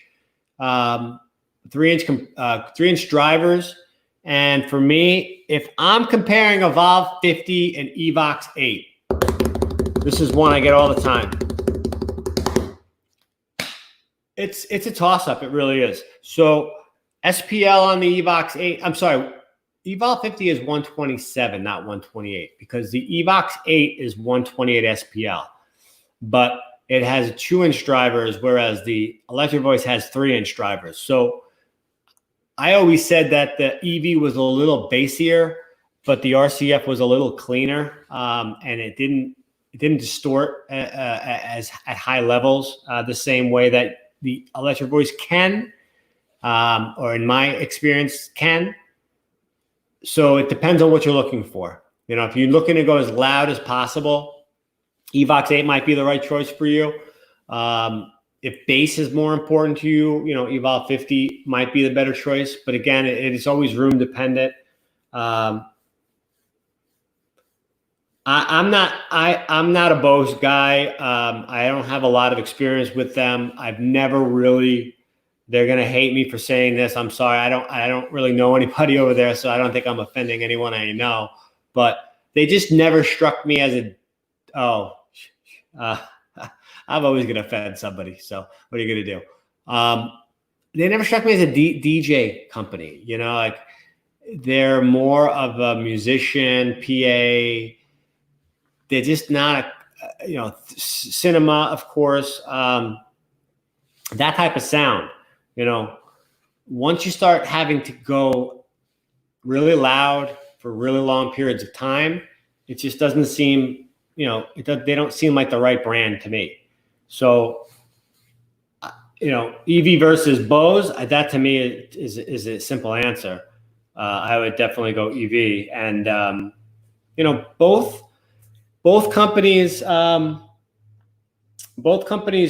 are supportive. I see Bose at all the shows, so I don't want to say anything bad about them. And quite honestly, I don't have a lot of experience, but because I have so much experience with EV, because I know the guys and girls over there, I know they're a great company. I know Bosch is really well run, and they've kind of had more of a foothold in the DJ market for a longer period of time. I would recommend going with EV over Bose for sure. I think you'll be happy with the change. Plus, you get the wooden cabinet. So we have a guest. We have our first guest of the day, and I'm glad because I may have him take over because I'm getting shot over here. We have Jordan, Mr. Jordan Nelson. What's going on, my friend? What is good? Can you hear me? I can. Can you hear me? I can. Wow, technology's working for us first try. This is a new thing. This is great. I like the setup. Looking good. Yeah, thank you. Yeah, you're looking good. Look, you got a fresh cut. You shaved. Yeah. Wow. No, I didn't really shave. I just can't really grow a nice beard, but that's fine. This guy was in Utah for the last couple of weeks, dirt biking. I'm sorry, just regular mountain biking. Mountain biking on the dirt in the desert. Yeah, that's what I meant to say. Yeah. And, change of pace from the Florida humidity. Yeah, completely different. I can imagine. So, did you have a good time? Everything was good? It was great, man. I always tell people whenever we go out to Utah, it's not much of a vacation. It's just a trip because it's constantly seeing people. Everyone and their dog wants to say hey. And so you never really get time to relax. You know what I mean? It's just go, go, go. Well, that's your hometown, That's why professional sports players, when they're on the road or whatever, they hate going to their hometowns because they're going to get hit up by everyone they know for tickets, and everyone wants to say hello and shake their name. Hey, but it's always it's a good thing to be missed and loved, though, right? That's not a bad thing. Absolutely. It was still a great time. I mean, even if much relaxing didn't get done, it was still a blast. And we took a new addition to the family out there, so lots of people were obviously interested in seeing her. Oh, yeah. So. That's right. They didn't really want to see you. Yeah, they wanted to see the baby. Jordan just had a baby. Congratulations again. Yep. Proud of you, man. And your beautiful wife and your beautiful daughter. Everything's going great for you guys. I'm so happy. But welcome to Gear Talk Fridays, man. We're hanging out. I'm losing steam. It's 3 o'clock. I've been doing this for 2 hours, so you came in at the right time. How long do I have you? I don't know. As long as I can talk. As long as we can keep this going? Yeah. All right. So I'm glad that you came on because, you're a good friend of mine. You're part of the DJs Guru family here. Again, I'm not the DJs Guru. Jordan is not the DJs Guru. We're a collective group of people. Every day I'm meeting someone new that wants to help out and contribute and do videos, and it's great. And we are trying to build up a community here of DJs that want to help each other and want to do things the right way and push this industry forward. So Jordan is also a DJ.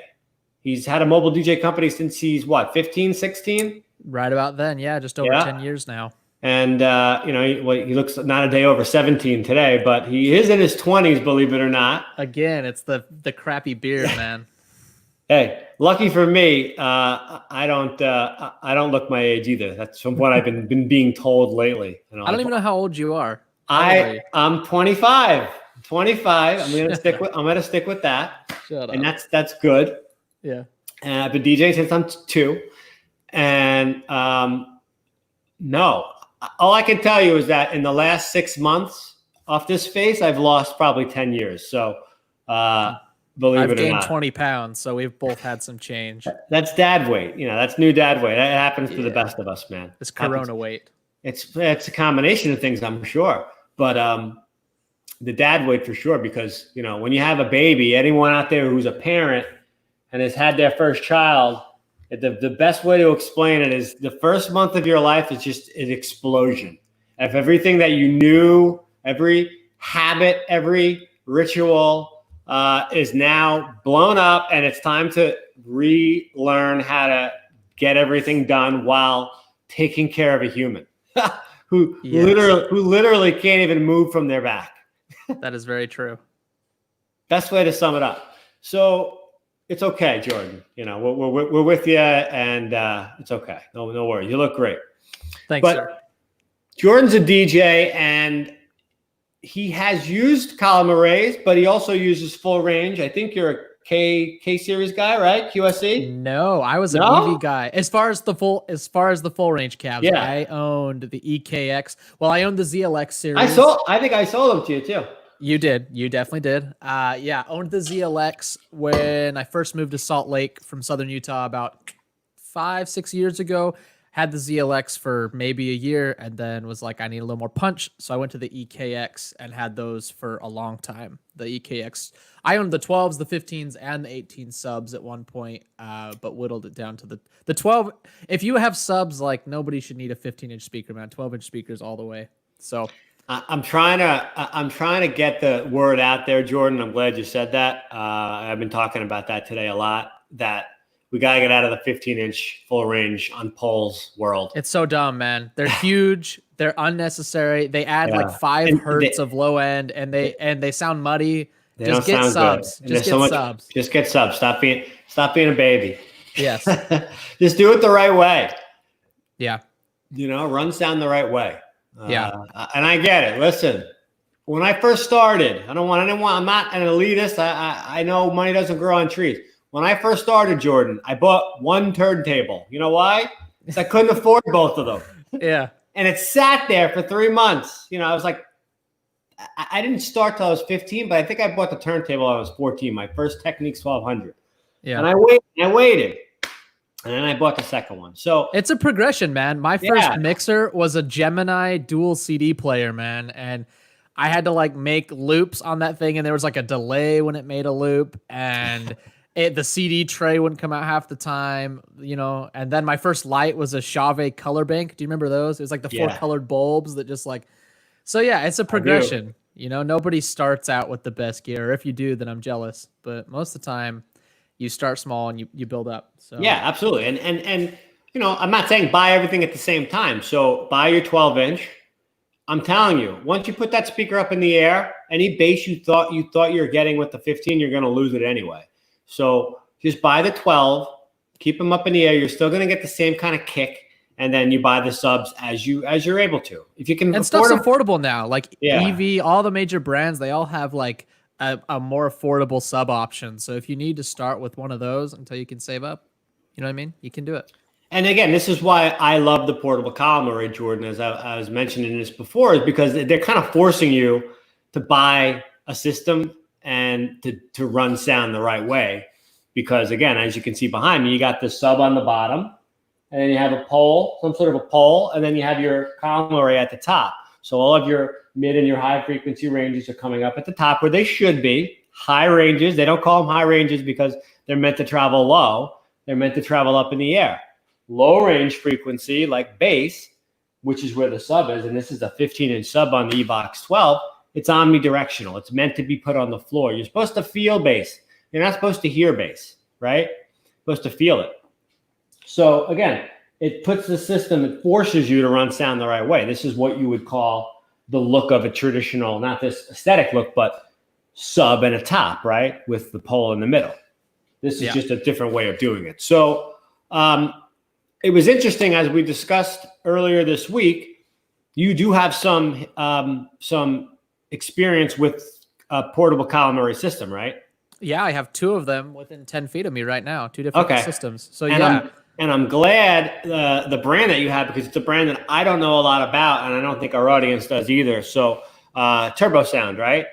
Yeah, I have Turbo Sounds, and then a few months ago I got the Avantes as well. But the Turbo Sounds have been my main rig since December 2016, I believe. I remember that specifically because I got them, and then right after the new year, EV announced the Electro-Voice 50s, the EV 50s, and so I had already purchased these, and I wasn't paying for freight shipping back. And luckily, they were amazing. They exceeded all my expectations. I didn't feel like I was missing anything by not having the big hot item that everyone else bought. And they've done a couple hundred events easily, never failed, never shut off, never saw a limit light. They were just amazing. So hold on a second. Yes. We didn't sell Turbo Sound. So you're telling me you purchased gear not from me? Yep, because if you don't have it, I'm gonna get it. Yeah, man. You guys weren't selling the column. Probably just the bows, man. No one was making them then. No, we never. So I had to, you know. They never sold bows. I don't think they ever will. Yeah. I don't know. It was there. Nothing was out except bows, and then these, and maybe the Eon 1 was out, but I knew the Eon 1 wasn't enough juice, and so. No. Yeah, I bought these from some retailer that I've never done business with again. I needed them, and they were the only place selling them. So Turbo Sound is in England, United Kingdom based company, which I wasn't aware of. I believe it's manufactured there. An old company as well, and they've been around for a long time. Yeah, a lot longer than, I only started hearing the name the last few years, and I thought it was like a newer company, but no, they've been around for a long time. And really well made, right? Really durable. Yeah, really good solid, quality. Big solid wood cabinets. The column is like really tough, heavy metal. There's no plastic on them at all, so that's in contrast to some of the more popular column speakers. Very, very heavy and durable. And the big thing to me that I was impressed by was just the price. They seem to be very affordable and a really good value. So. Yeah, I have the IP2000s. It has a 12-inch sub, and then it actually in the column has 16 drivers. I know the EV, I can't remember how many, but the column actually, the speakers run the whole length, so there's not a connector pole like on the EV. The column is the same width the whole way up, and there's 16 drivers in it. And yeah, $1,000 for the IP2000 which is what I own. $1,000 a piece, which is great. What do you? Yeah, I mean, that's a great price. I mean, the portable column array category starts at the low end. You know, I mean, without naming brands that are no-name brands, the Maui 5 from LD Systems is about $599. Yeah, and then I think that's what the Avantes go for as well. And then they go up probably at the high end. I think Maui makes something bigger than the 44, believe it or not, that goes for like $30,000. But that's so nine that yes. Well, I know RCF makes some like giant like school dance column arrays. I think Brendan Stewart owns some. You're probably talking about the NX. I think so. The NXL, and that's not really it's funny because I almost wanted to talk about them, but when I really looked more into what it is, excuse me, I'm taking a little stretch here. Listen, man, I'm live, so we're live, and you get what you see is what you get. But it's different because the column itself is like 30, 40 pounds. It's not. It's like it's a speaker. Well, yeah, you're crossing over out of like the really portable territory. Yeah, it's not portable. And then you got to use that with like an 8004 sub, which is like a $3,000 sub and 1,600 watts. And I mean, it's a different level. So that's more it looks like a column. Yeah. But that's about it. No, it is. I mean, it's a column array. It's just not a portable column array system. So it's it's semantics. But that yes, they get to be really expensive. That's a $10,000 system when you do two sets. But it sounds incredible. So again, you get what you pay for. So my question for you would be: you have EV, EKX, and guess what? Our friend Sean, I turned him on to EKX. He was going between a few different brands. I won't name names, but I pushed him towards EKX for what he was looking to spend and everything he was looking to buy. And I pushed the 12-inch top, and I sometimes cringe when I do it because, it's usually a no-win when you get someone to buy the 12-inch because a lot of times they'll call you back and why did I get the 15? You can't win. It's just never a win. So a lot of times I would just let them buy the 15. But just send people to me. I'll tell them not to buy 15. They have to. Sometimes you have to learn the hard way. And listen, I carried around a 15-inch speaker for quite a long time. So believe me, I learned the hard way too. It was just not necessary.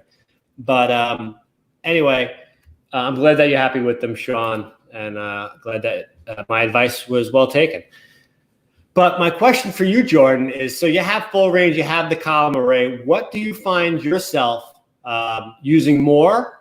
Do you find that you're very specific with where you're bringing your product? We've had a lot of people ask questions like, why do I need a portable column array versus this? Like it's necessarily has to be a replacement. And I'm trying to tell people, hey, it's actually great to have every type of system available if you could afford it, or as you're building a business, so that way you have different types of applications that you can use them for. But I think people would also want to know, since you do have, like you mentioned, 3 different sound systems or 4 different sound systems, where do you find yourself using them? Like, what do you find yourself using the most, and what applications are you using them for?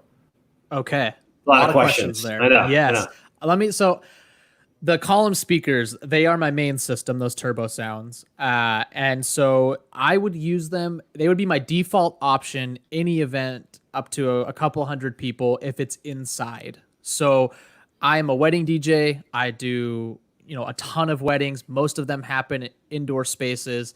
And so the columns would be my go-to for those. Unless the room is a ginormous ballroom, hundreds of people, I may opt for the traditional speakers, but 95% of my events, the column speakers will go out. And that's because they sound good. We already talked about how the sound is much more full. You're getting a sub on the floor as part of that deal. And so the sound just sounds infinitely better than a traditional 12-inch speaker in my mind. They look much better. Again, as a wedding DJ, aesthetics are paramount. And so When I first got these, before column speakers were like a mainstream thing back in 2016, no one else was really using them besides one other DJ in my market with the Bose. I got comments from planners and venues all the time. Those are amazing. They look great. And so if you're someone that does weddings and you care about your aesthetic, that is a huge determining factor. So if I'm doing a wedding, they're my go-to. If I'm doing like an open house or like for a company, people are filtering in and people are making sales or something like that, I'm going to use them there. They're sleek and sexy, and so I like them for that. So I would say I use them more often than not. They're my go-to. Now, when I opt for the traditional speaker, first and foremost, outdoor events, unless it's in a very small space, the column speakers just do not throw. They have a very wide dispersion. They can fill a broad area, but if you need to project across the field, if you're at a car show and you need to project a couple 100 feet down the road, you can't beat the traditional 12-inch, cabinet. And so for those type of events, outdoor events, I will take them. If I'm doing a school dance, I will not reach for the columns. I need power. I need punch. I need to be able to lift them really high over the crowd and aim them at the back of the room. So I'll reach for the traditional cabs there. Interesting comment from Josh here. Yeah. Some of the wedding venues here don't allow subs. I've never heard of that in my life. I have had really nitpicky venues. There's this one place in Utah that I really hate, and I actually got kicked out once. So I was told not to come back, even though I probably did in the future. But yes, right. But they have a restaurant above their wedding venue. I'm the guy that gets kicked out of places. Yeah. But they have a restaurant above the wedding venue. The weddings are held on the bottom floor and in the backyard of this restaurant. And then they actually continue to allow restaurant guests during weddings on the top floor. It's really annoying. And the problem is once you get turned to dancing, until the restaurant closes, if they hear any kind of thumping, they come down and get on you really quickly.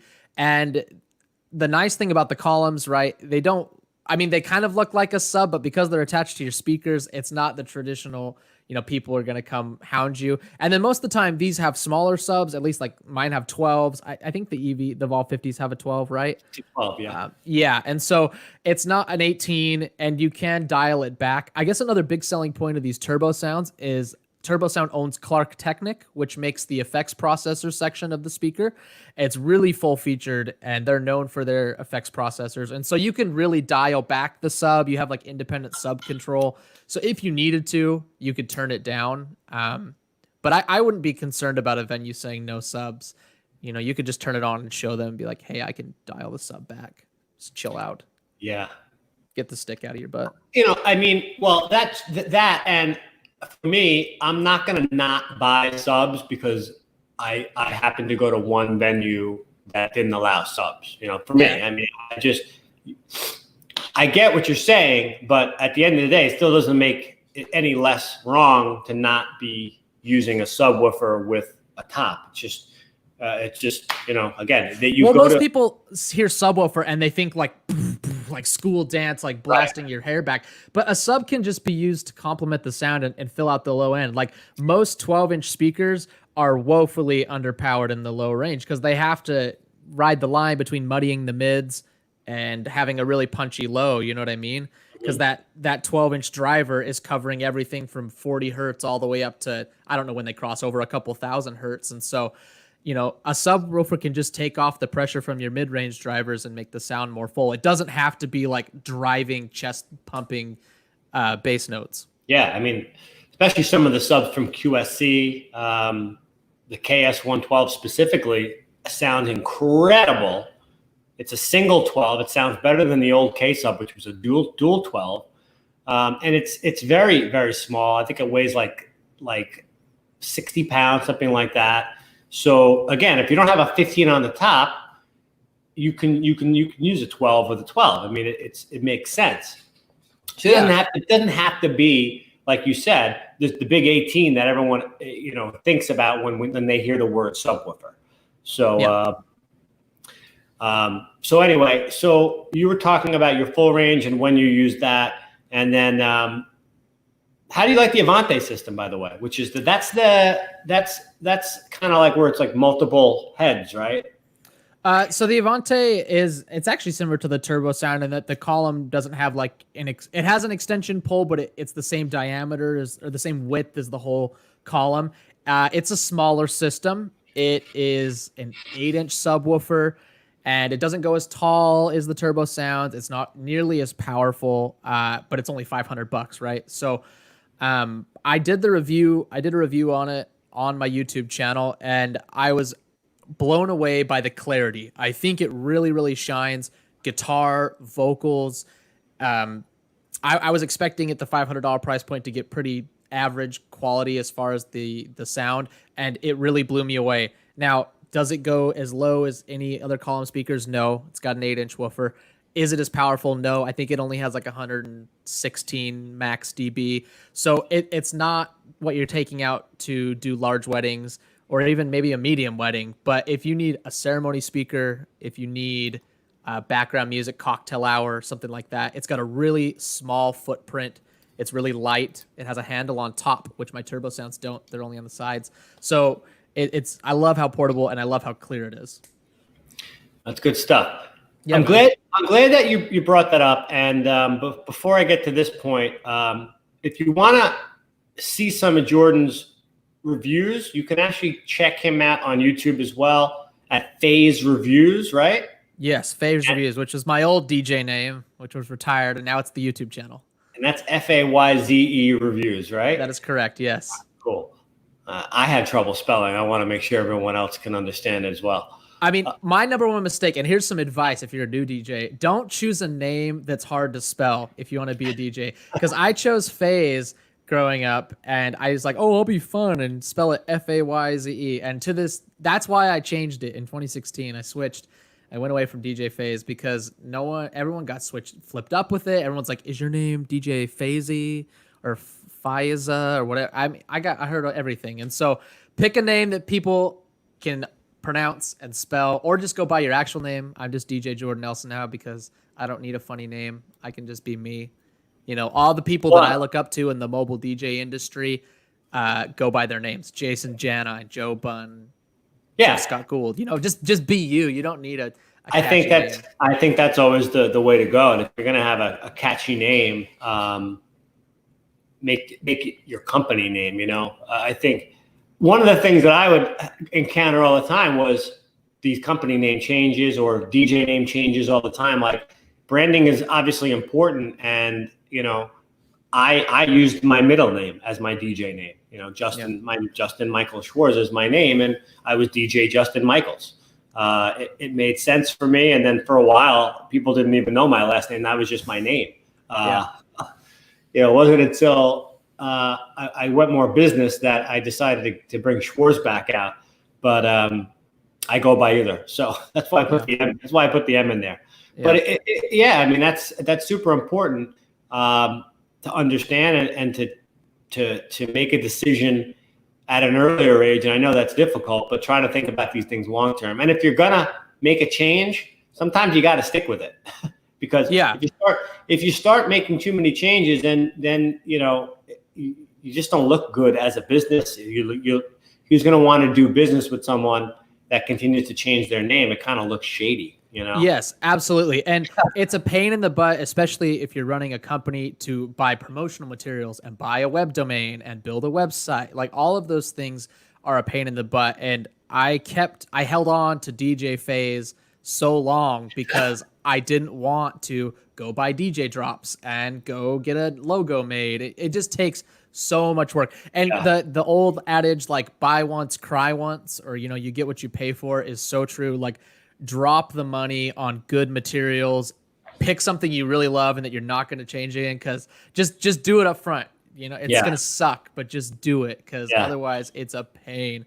Yeah. And when you do just make that decision, just, you know, sleep on it. Make sure it's the right decision for you, and it's not just a fly by night thing. You know, sometimes these names happen organically too. I've seen that happen before, where people just become something because they, you know, like a lot of DJs with names like Shortcut or, you know, Qbert, or, you know, they kind of turned into that name based on what their actual real name is or the way that they DJ or whatever, so if your DJ name like kind of explains what you do, then yeah, I mean, maybe that makes sense. But yeah, other than that, stick with real names. In my opinion, that's my way to go. DJ Slipmat's not always the best one. Yeah. I want to talk about this comment, Jordan. I do too. So yeah. You direct it, and I'm going to go in the back and show him that he's wrong. Yeah, no worries. Well, I mean, he's not completely wrong because while there is some flexibility, Josh, thank you for the question. The column arrays, I guess Justin is going to show you that there is some flexibility. You can take out the middle extension and just put the speaker on or add another extension. But I do agree with you is that they aren't super adjustable, at least like a tripod stand is. And as with other aspects of the column arrays, it's just a thing that you're going to have to give up. It's something that you'll have to accept. Justin added that extra extension and it's taller. And that's true. You can adjust somewhat, but the adjustments are kind of big or they're kind of small. But I think it's a sacrifice you have to make with a column array. Do you know what I mean? Well, think about this though. Something that you may not also know and is like a Valve 50, for instance, they make different size poles. Sometimes people actually say the Evolve 50 goes up too high. Believe it or not, like if you're on a stage per se, now all of a sudden it's super high.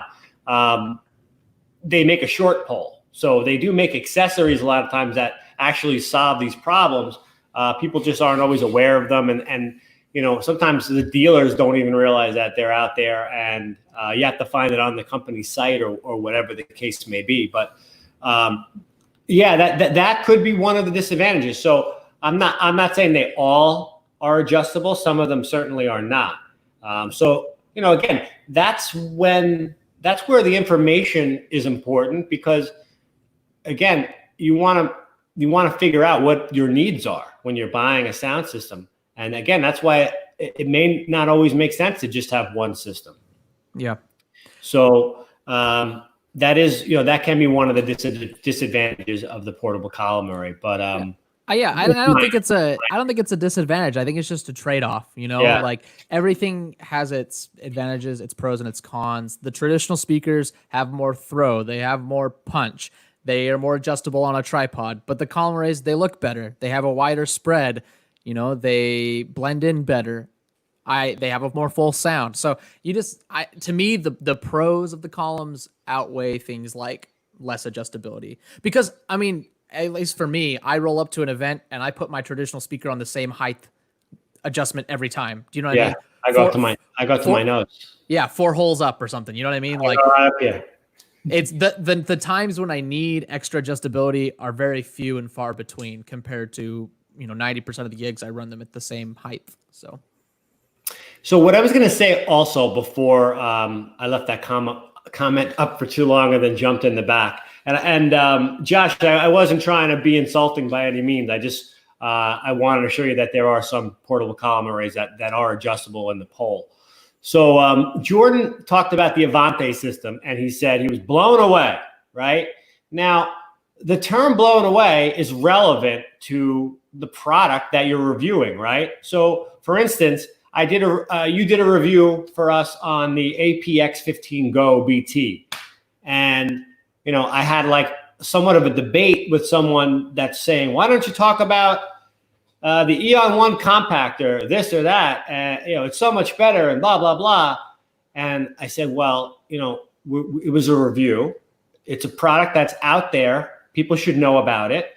Not everyone needs an Eon 1 compact. Not everyone needs all that juice.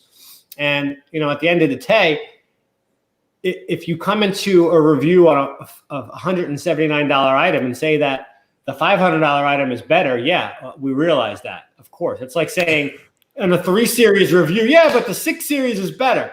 Yes, we get it. We understand it. It's supposed to be better. So when Jordan says he was blown away for a speaker that was $499, And exactly. It's relevant to what you're listening to. So your expectation needs to be tempered to what it is that you're looking at, what it is you're buying.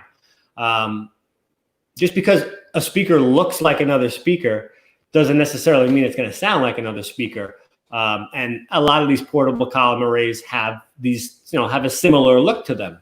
So, it's an important thing to understand as a consumer that, again, you can't expect the $499 item to do what the $999 item is going to do as much as you want it to. And as much as I've seen people try to, myself included, try to stretch that out, but listen, if you're redlining in every gig, it's time to step up to a more powerful system, quite simply. And if the speaker blows, guess whose fault it is? It's not the dealer's fault. It's not the manufacturer's fault. It's your fault, because these speakers are only designed to be used for certain applications. And if you try to take a 4-cylinder Honda on the Autobahn, you're probably not going to do so well. So that's a great point. It's totally up to the user, because I'll be honest, I've owned 10 sets of speakers throughout the years. I've never blown one, and that's because I always watch that limiter light. I always watch that overdrive light. Do you know what I mean? Yeah. I've seen DJs, you show up and like they don't even look at their speaker once they start. Like they crank it up to full and then they walk away and they let it burn and sizzle and die. Do you know what I mean? I'm like very anal about my gear. I'm very like carefully like set it in the car. And so when I get to a gig, like if I start to see it peak, like I'll back it off, and that's really important. Yeah, absolutely. I'm the same way. And I think that's actually some great content that we may have to put out there, is how to actually like set up your system. And when you get to a gig, how to, you can't just expect your EQ settings that you used at the last gig to be right for the new room that you're in. And you need to do a sound check, right? In every room. It's important to do those types of things, but not everyone even knows how to do a sound check, right? Not everyone even knows the difference between volume and gain, and that there is actually a difference between the two things. So I think that's some content we'll need to put out there just to help and make sure that everyone understands what the right way to do this type of stuff is. So that's a great point that you make, Jordan. Yeah, that's super important info to know. And most people just learn that, through trial and error and experience. So I know I did. I struggled with like gain structure for my mics and all that stuff for years until I finally found the right resource to teach me. So we're here now, right? And we're here to help. We're here to help and, bring the industry forward and try to centralize information and give you trusted, vetted information. All right. So do you know anything about LD systems? I heard there's stuff at NAMM, but I've never like owned any. So LD is a German-based company. And I know Brian S. Red loves them. I got to tell you that they make a lot of unique products, right? They have a lot, like they only make portable column arrays, essentially. So I highlighted 4 of my favorite, but I recommend people looking into the entire brand. It's all very good quality stuff. And they're very intuitive. They're very innovative with what they do and some of the feature sets and things like that. So, they're the company or one of the first companies that came out with the battery powered version of, the Maui 5, which has been like one of the more popular items that they've sold and been huge in, the events industry when that was going on, and was definitely something that was very innovative. So they have a lot of cool products, and we'll start out with the Maui 5, which if you look at it, number one, it comes in, hold on one sec.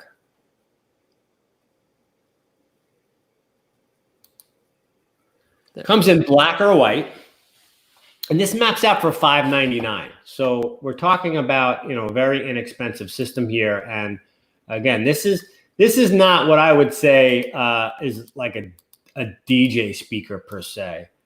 When I say DJ speaker, I'm just talking about like the private event, the 100+ person type event where you're expected to have loud booming bass. and just a really kind of energetic club style atmosphere. This is not that. This is more for like what you said earlier, more as a PA system. This is more of a coffee house system. If you're a DJ, or I think this is more of a speaker for a band. Now, this is an 800 watt peak power, very, very compact. I think that's one of the most really cool things about it. I think it comes in at only, oh my God, really? It's only 11.3 kilograms, Jordan. Oh yeah, kilograms. I gotta go to get that imperial for us to LB. freaking Americans. Yeah, we're the only one still on the English system. Not even England is on the English system. No, it's imperial, man. We need to switch to metric already. What did I say? 13.5 kilograms? Yeah, 29 pounds. Times it by 2.2. Yeah, all right. Now I know. There you go.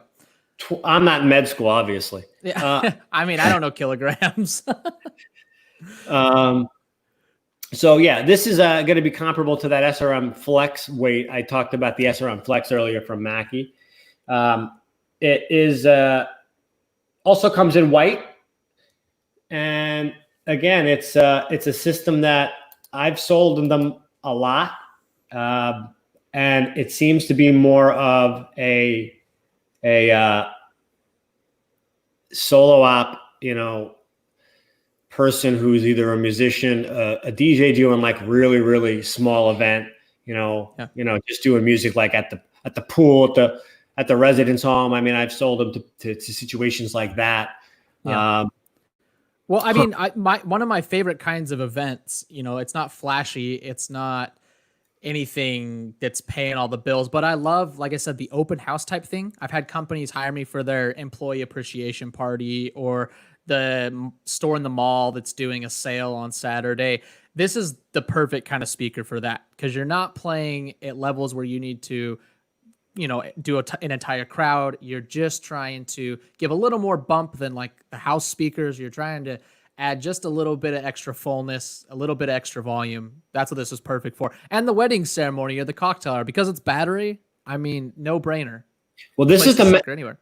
This is the non-battery powered version. Well, I mean, okay, even so, the footprint's still the same, right? Oh yeah, definitely. But no, this is a great cocktail hour or ceremony system. You do have multiple inputs. You have additional mic. You have Bluetooth connectivity. You have the 3.5 millimeter connectivity as well. And then you have a lot of different EQ settings, and you have main and you have sub settings too. So you can really tailor the sound depending on the environment that you're in. Really lightweight, really easy to use. And it's got a nice built-in mixer like we're seeing here. And to me, nice looking, really different than some of the other stuff that we've seen. Definitely, like you said, more sleek, more modern styled, I would say. Not in the sense that the others are not modern, but just more contemporary. I would think more aesthetically pleasing like that. Yeah. Mm-hmm. Doesn't look like a boxy speaker. It looks very exactly. So so that's the Maui 5, and again, that's a $599 map. They have covers. They have a caster board for that to make it really easy to come in and out. And that's one of the more popular ones that I've seen at the $599 price point. So other than the Avante that you mentioned, you're not going to really get anything under $599, $499. That's going to be at a quality level that I would say, go for it. We did have a system from Clutch, which was an exclusive brand to one of the retailers I worked at. It sounded really good, actually. It's one of the ones that I use for my home studio monitors, but it was somewhat limited in the output. So again, it's going to be really limited in what you can do with it. 50 to 80 person, event, that type of thing. But again, that's like a under $500 price point. So just understand that if you're looking at column arrays, you really want to be at $599. That's kind of like, the lowest entry point that I would say where you're going to get pro level quality and pro level sound. for sure. So, all right. So let's talk about the Maui 5 Go, because you seemed so interested in that. And I show you the white one. Yeah, it's because beautiful.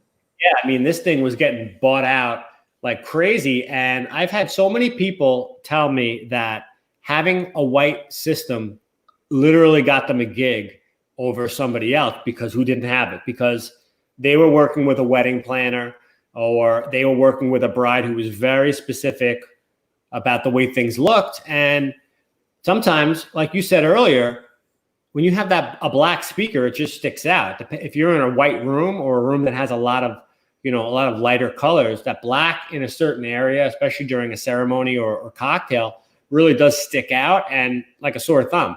So to have a white, beautiful, sleek looking speaker like this is something I think is really important in general. Now, this particular speaker has a 20-hour battery built into it. And you can buy replacement batteries so you can have one ready to go, just in case you need more than 20 hours. I don't know what you're doing. Yeah. Well, who knows? A lot of times you don't want to have to swap stuff out during a weekend, right? So it's good to have that replaceable battery too. So that's a really cool option.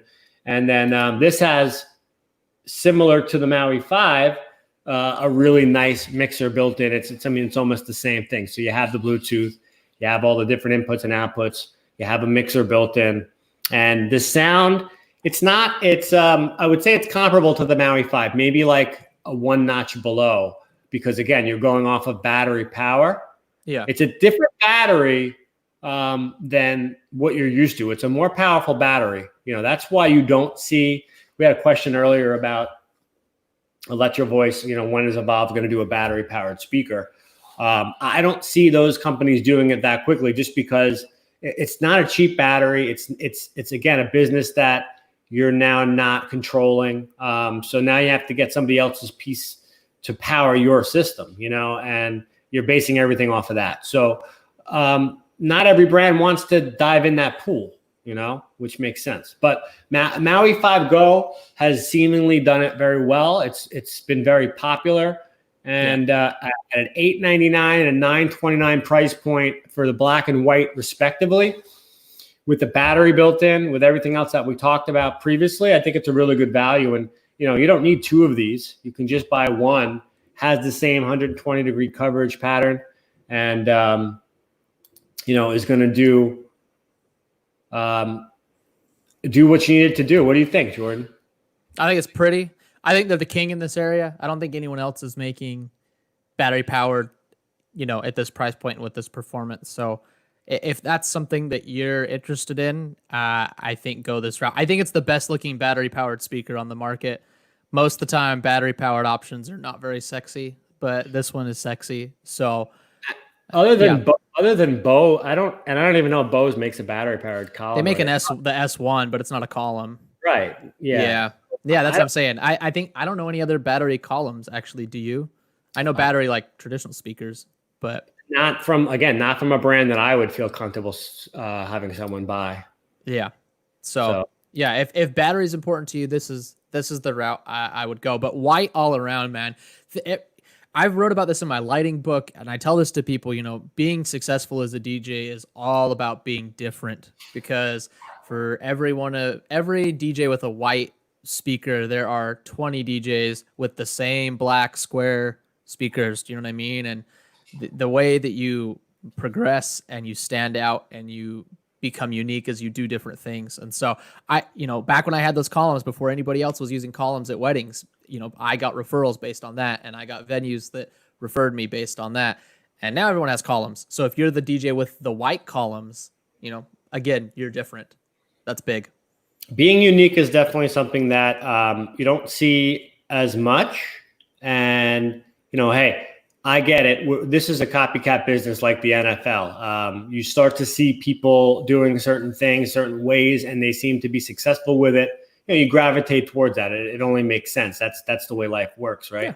Yeah. But I agree with you. If you try to do things in a different way, even if you are using the same gear, you set it up differently, you try to use it in a different way. It's always a good practice to keep keep trying to innovate, keep trying to change things. And if you do see something that makes sense or a new technology, don't necessarily be afraid of it, because like you said earlier, sometimes it could be the difference between booking a gig and not booking a gig.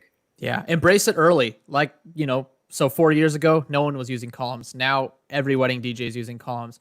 Right now, very few people are using white speakers. So if you want to stand out, act now, because you give it 3 or 4 years, everyone's going to be using white speakers. I guarantee it. And so, this is your chance. We're at a point, a product has been released, an idea has been released. If you act now, you may be on one of the forefront, the forerunners of it. So, and like I said earlier, RCF, LD, a lot of other companies like Turbo Sound. I mean, the portable column system has been around for quite a while, but it wasn't until Electro-Voice really pushed the Evolve 50 that I think it awakened up the whole category. And to me, were the first ones that really gave it legs, and made it a viable option for DJs, where for even myself, for a few years, just like you were saying, I was like, I just didn't get it. And I didn't understand how it could be as good. So it's good that we're having this conversation and people are getting the opportunity to hear perspectives from people that have used them, and also people that have used full range systems. And, they're just different, they're just different tools. Yeah, they really are. And they each have their place. So, I mean, there's still people out there using passive speakers and amplifier racks. You know what I mean? And that's not wrong. Like, they have a place. Like, professional concerts. What are they using? Passive speakers and amplifiers. But for a mobile DJ, like, that's not the tech. But not saying it's a bad product, but different applications. Do you know what I mean? I worked with fitness centers, a lot of fitness centers, which would do installations, and they would talk about powered speakers, and I would say, I don't think it makes any sense. If you're going to move around with it, then I think it makes a lot of sense. But if not, you're going to spend a little bit less money anyway, and it's going to be more viable for you down the road to just use a passive system and have an amplifier that's going to push sound to multiple speakers, instead of having to get electrical outlets everywhere. And, from a construction sense, definitely more of a thing to choose. So it made a lot of sense in that environment, but it all depends, and I'll keep going back to it.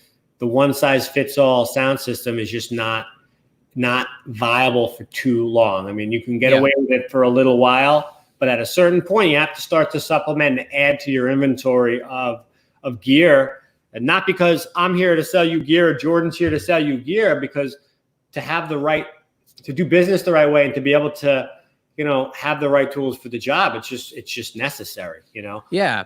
I think there's a one size fits most, and then you have a couple specialist tools. At least that's how my arsenal works. So my columns were my main. They went out to 90% of things. I have, for example, now the Avante, which is now my small system. So for tiny things, I take that.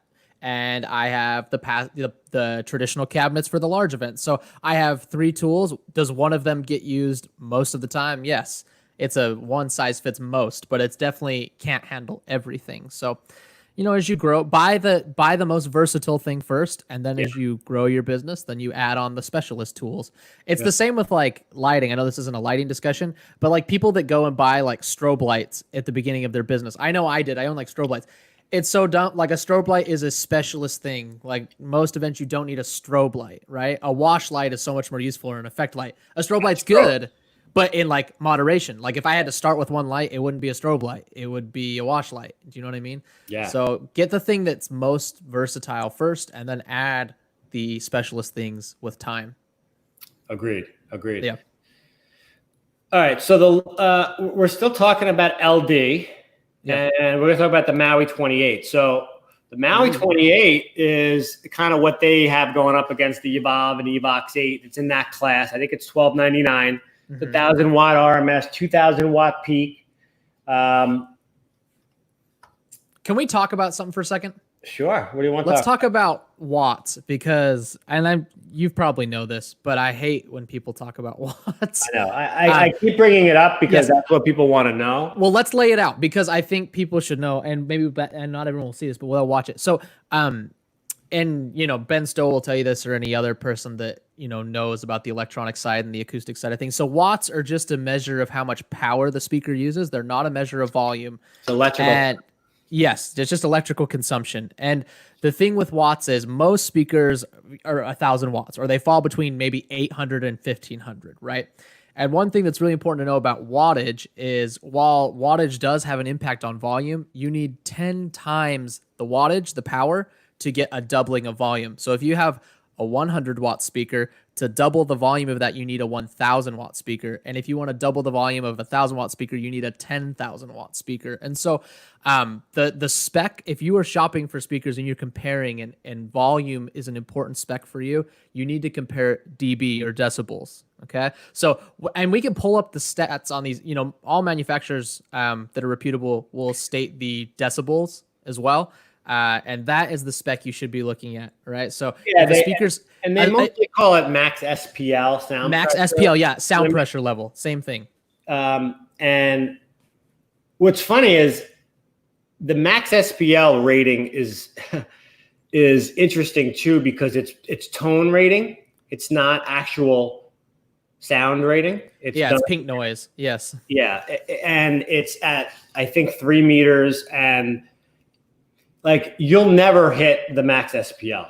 No, you would blow. I mean, as like some subs are rated at like 140 dB, that would like pop your eardrums. You know what I mean? Like, if you're trying to take like a dB like a measure or a gauge and put it next to your speaker, like, and you're like, this thing's not 128. Like, no, it's never going to get to 128. Yeah.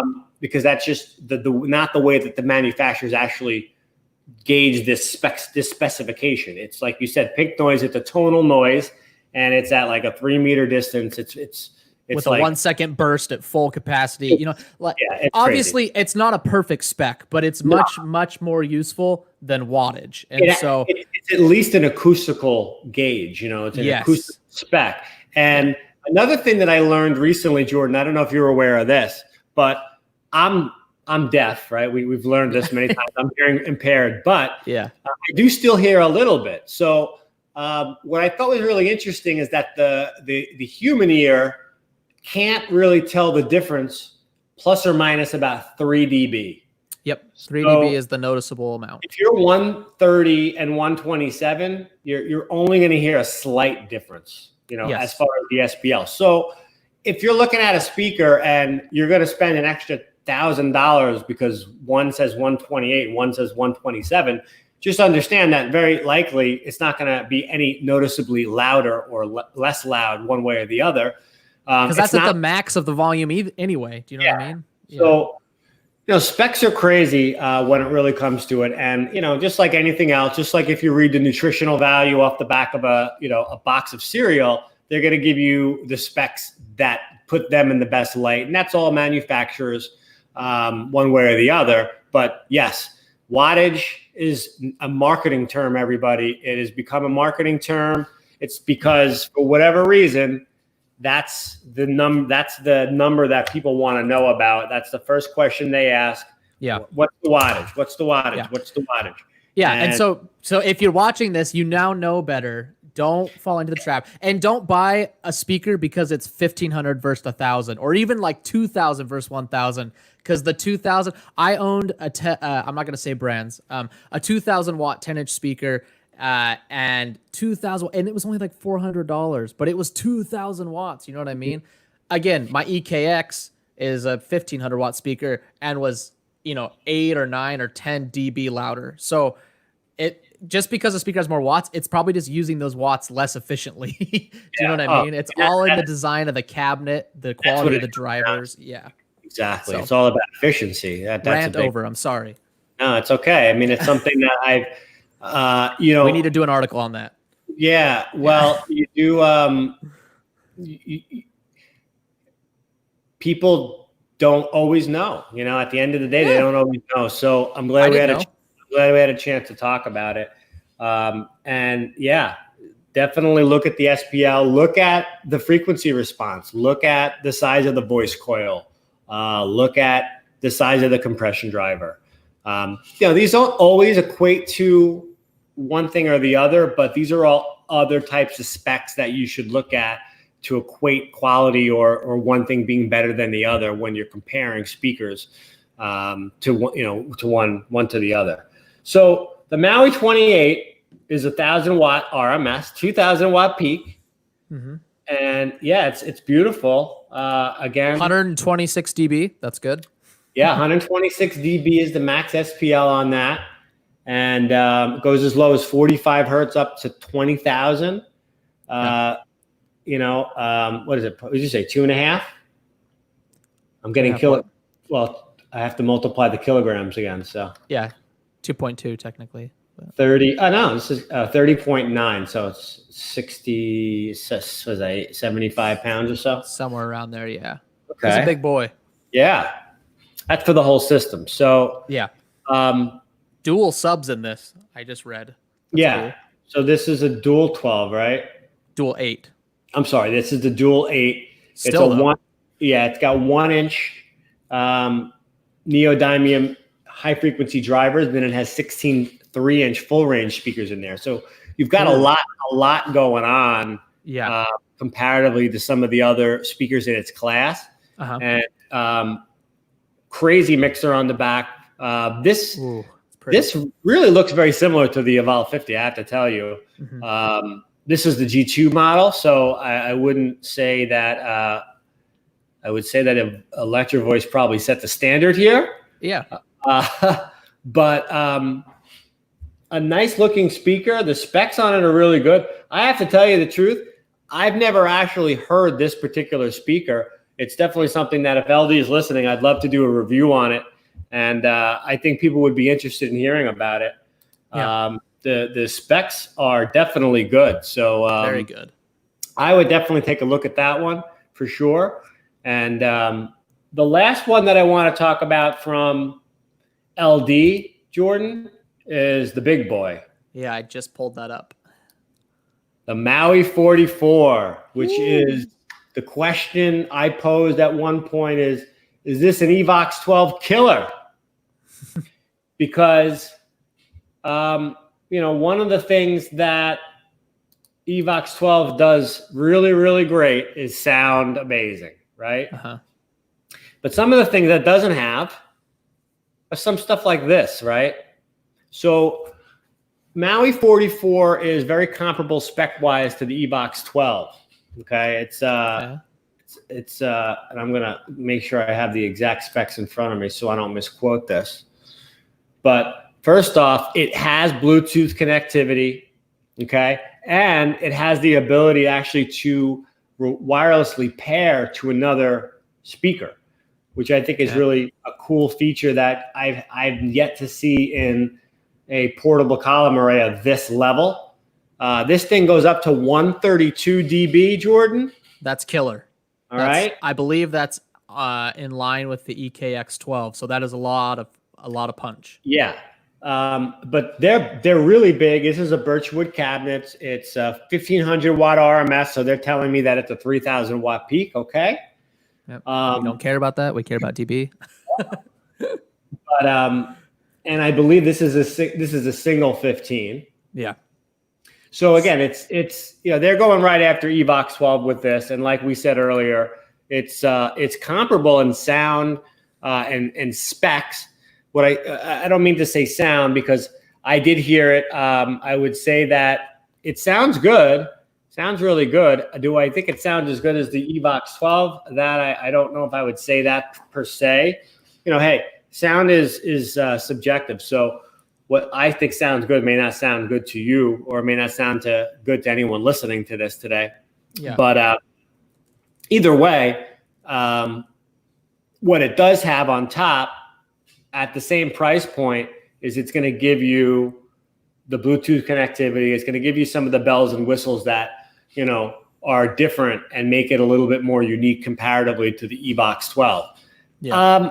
If you're buying a $24.99 portable column array, is that something that's important to you? I don't know. I mean, I think the wireless pairing is something that's really cool. You know, yeah. Bluetooth connection to me, not such a big deal. I mean, for me, if I'm not using these for anything other than like my main system and I'm plugging everything into my mixer. Yeah.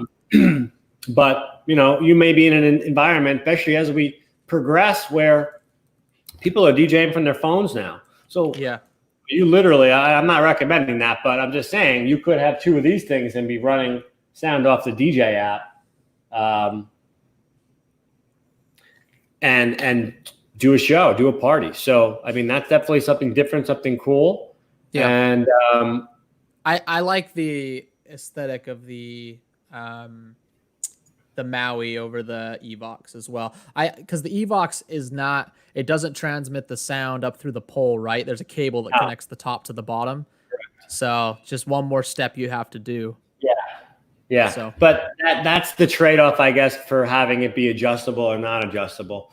Because the Maui 28 has that same kind of click design, in design, which is very cool, very, very, very easy setup. Yeah. Now, one drawback that I would say on the Maui 44, other than, not knowing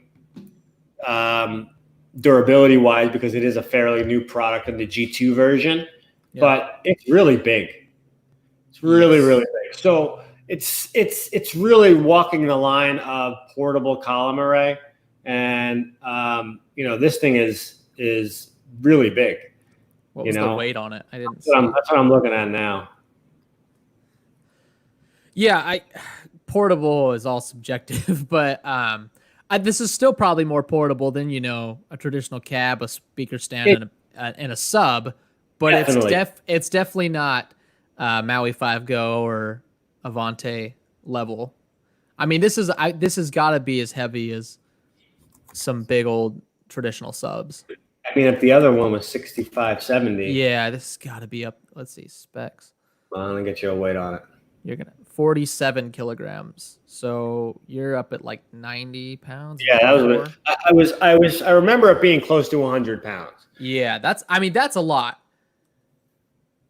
That's a lot of weight. Well, the Evox 12 sub by itself is 60 pounds. So, and that makes sense that it's a little bit heavier. And then when you throw in the column, that column there probably weighs 104 pounds. Yeah, it's over 100 pounds. So, but this, the sound is supposed to be pretty incredible.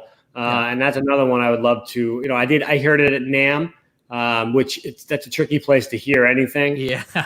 So I don't really take that too well unless they're in a demo room, which they weren't. I don't always take that as true sound. They were outside last year, weren't they? By a little VW Bug, if I remember correctly. I don't remember. They were right next to the Gravity booth stands. They're all kind of represented by Adam Hall, which is a distribution company here in New Jersey, but not here, but close by. Yeah. So, yes, it's heavy, it's big, but it definitely is one of the beasts of the portable column array. And at the top level, I would say, of the portable column array category. And it's again, they're going after RCF, I think, and they threw in some additional bells and whistles here. So it's definitely a player. I would definitely say it's a player. Yeah, I mean, if I had to choose, I'm not in the market, but if I had to choose between that and the RCF, I would go for the Maui for sure. So if that's any insight as someone who owns a lot of DJ gear. Yeah. So there we are. JBL. And I'm going to go through this one pretty quickly because as you said earlier, and as I would say, I'm not a huge fan of the design of the Eon 1 Pro. I didn't even put images in here because we're not going to talk about it for that long. Yeah, it's just in a weird place in the market. Well, the crazy thing to me, Jordan, is when it first came out, they put it at a $14.99 price point. Yeah, no way. And I think 2 years ago for Black Friday, they did some sort of crazy $7.99. They dropped it down at $12.99, and then they did it for $7.99. And I think now that's just the map of it, which is where it should have been to begin with. Yeah, which again is a weird spot because it's not the cheapest system out there, but it's not. It costs too. It performs at a cheap level, but it costs more. But it's not enough to I don't know. It's just a weird spot. Yeah. So JBL has first of all they make good stuff. Yeah, no, not a JBL hater. Their SRX subs are mind-blowing. Yeah, I mean, they make good stuff. They just, they have a lot of different types of products, and because there's such a large manufacturer, a lot of times what I find is that they're not engineering these products from the ground up. So they're coming up with a concept, and then they're kind of using other people to make their parts, and then bringing everything together, and then they're digitally tuning it to get that JBL sound. But when you start to use interchangeable parts that way, that's when you start to have problems, and whether it be defect, whether it be output issues, or just overall design flaws. I don't know. I just don't think this lives in the DJ world per se. This to me is like for a church, for a house of worship like that, solo musician, easy to use, a solo musician. Yeah, exactly. JBL has great quality. They're built to last. And it's a name that people know and trust and know very well. I mean, JBL spends a lot of money on marketing. So for me, I love certain JBL products. I'm not big on the Eon 1 or the Eon 1 Pro. The Eon 1 Compact, I love. That I love. That's not a column array. That's just basically a battery powered speaker. But I mean, that thing blew me away with the output and the weight and everything that it did. But in general, I'm not a huge fan of the JBL stuff. What's up, Jason? Yeah, we're still live. You coming on?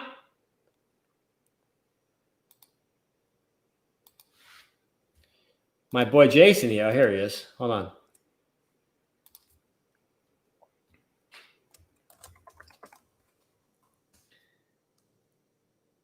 Co-host, Just Jay, Mr. Virtual DJ. Have you met Jason?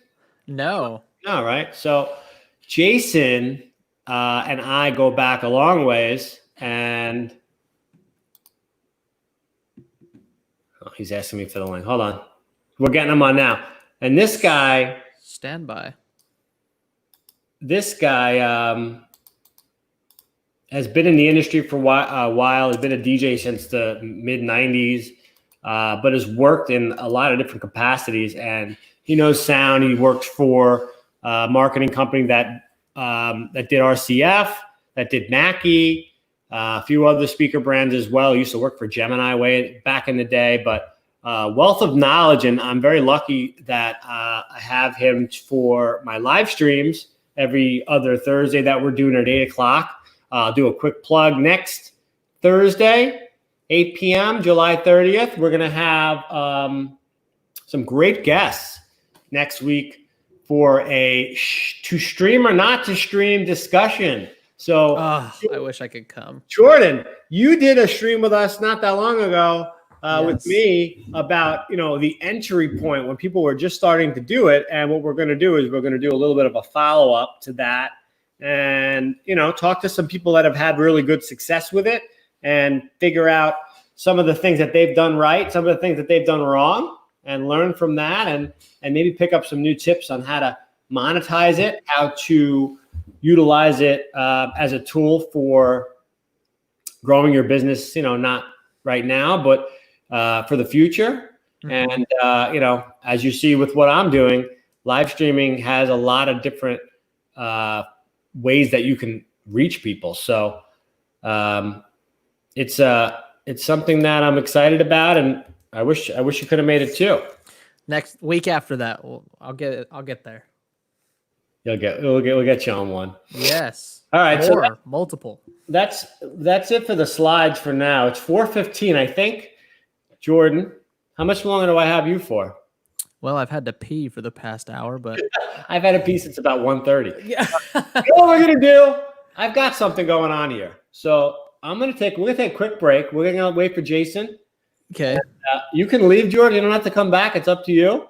But I've got a banner here that's gonna allow me to say we'll be right back. And hey. I'm gonna put up an overlay. Yeah. And we're gonna take a quick 5-minute break. Okay. Well, thanks for having me on. I probably will not be back. I'm right. going to go spend time with the wifey and the kid. But I don't blame you. I may not come back either. But no, that was awesome. Let's do more of this. I'll talk shop all day long. If I'm like every other DJ, I'm addicted to gear, and I've owned pretty much every piece of gear under the sun at one point. So thanks for coming on today, Jordan. Again, Phase Reviews on YouTube, at DJ Jordan Nelson on Instagram. You can find him at the DJsGuru.com in our blog section. He has written many articles for us. He's done videos as well, and we expect him to continue to contribute down the line. This guy is a new father. He's in med school, and he's helping out the DJ community. So let's give him a round of applause. Let's say thanks to Jordan. Thank you. I only try to bring in people that are really dedicated like this and truly care about the industry. So Jordan is one of my favorites. And Jordan, thank you again for sharing your wealth of knowledge and for coming on today with us today. We really appreciate it. Absolutely, man. Thank you for having me. I will see you all hopefully soon. Yeah. Say hi to the girls, all right? I will do. See you, all man. Right, later. And we'll be right back. Oh, I got to do this thing. Here it comes.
Yo, we're taking a break. Okay.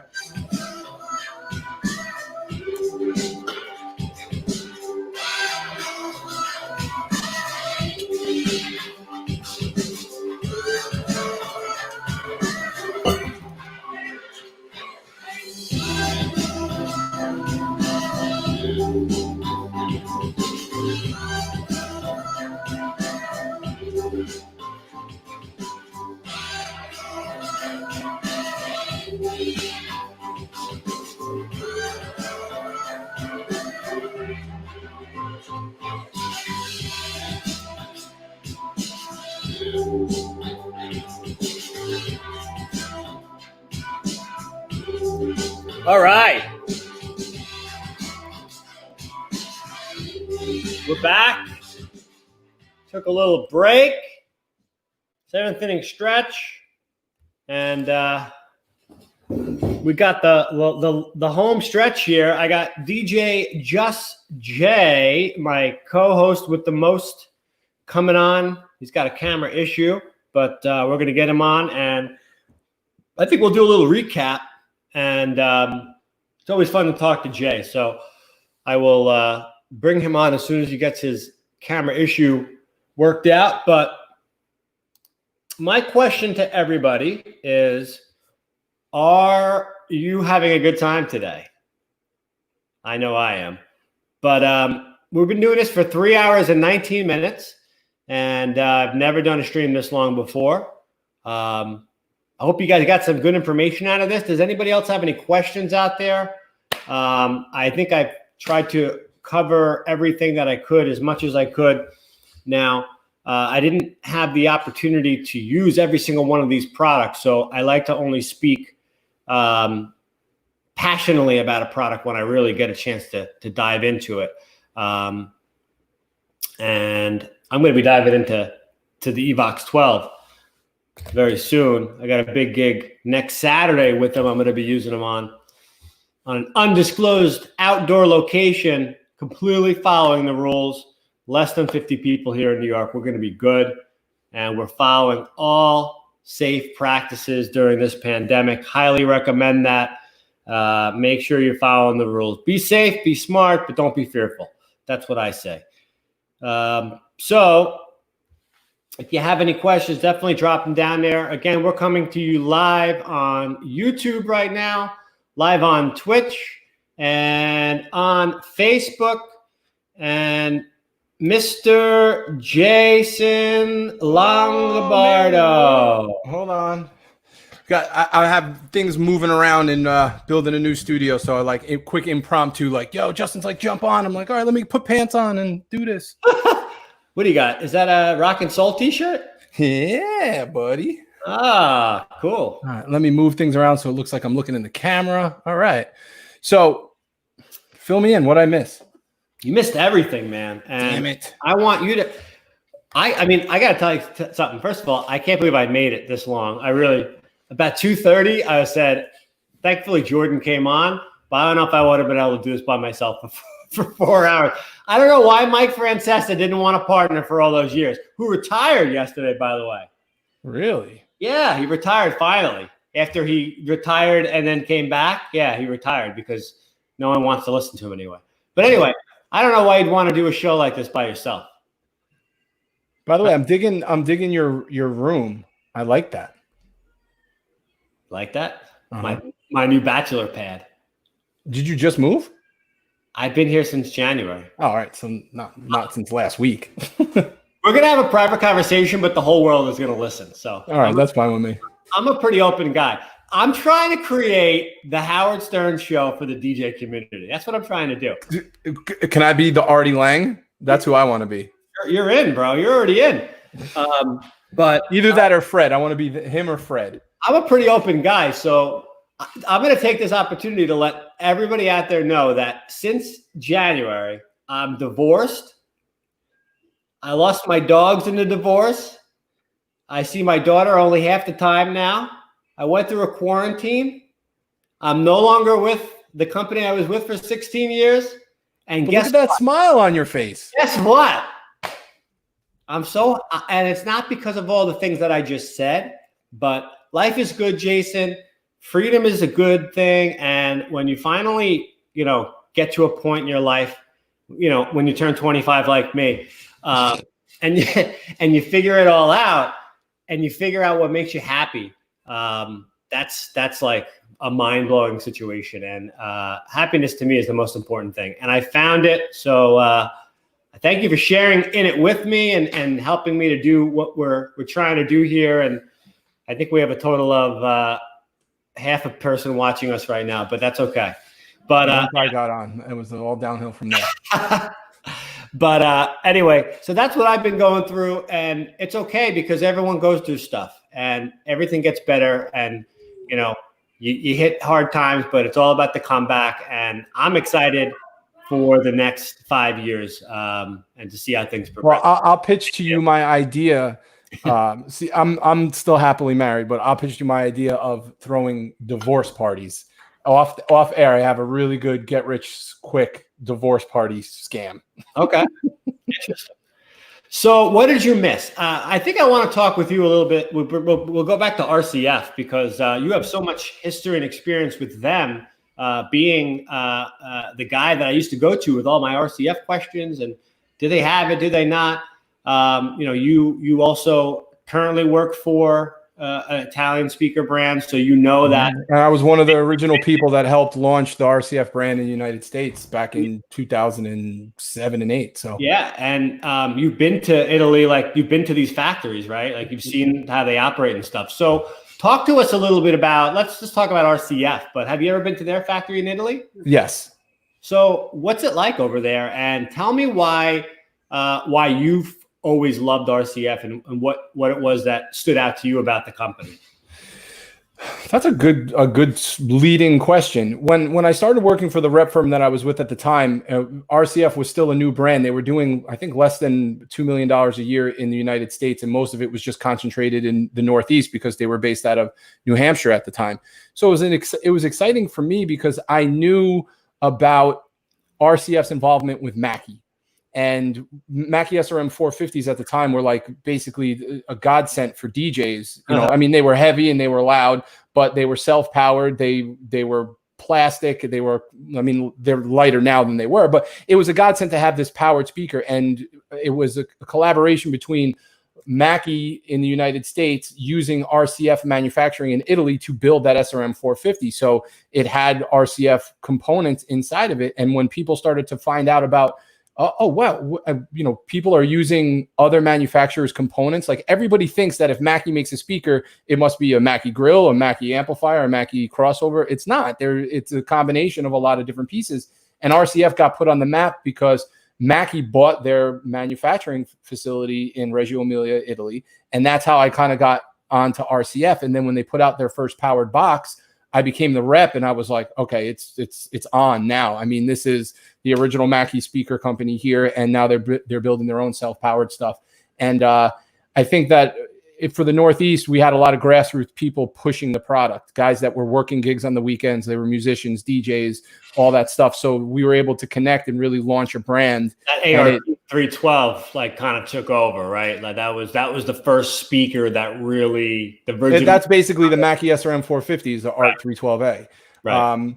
So now jump 10 years later, and you know, I'm in the factory in Reggio Emilia, Italy, watching this stuff being made, and it was everything I joked it was going to be, but in a positive way. I mean, it was, you know, little old ladies hand winding voice coils for these pieces. I mean, I jumped on before and you were talking about the JBL and you were mentioning about building a speaker from the ground up and using off-the-shelf components. And it's funny that I'm glad that you heard that, because that's exactly what I was going to bring up when you talked about the fact that, you know, people buy stuff from other places and then put it together. So, and that's fine. And that's how it's been forever. And I mean, car manufacturers are the same way, and pretty much, you know, computers, like, you know, Dell doesn't make the Intel chip. They just buy it from Intel. So it's the same thing with speakers.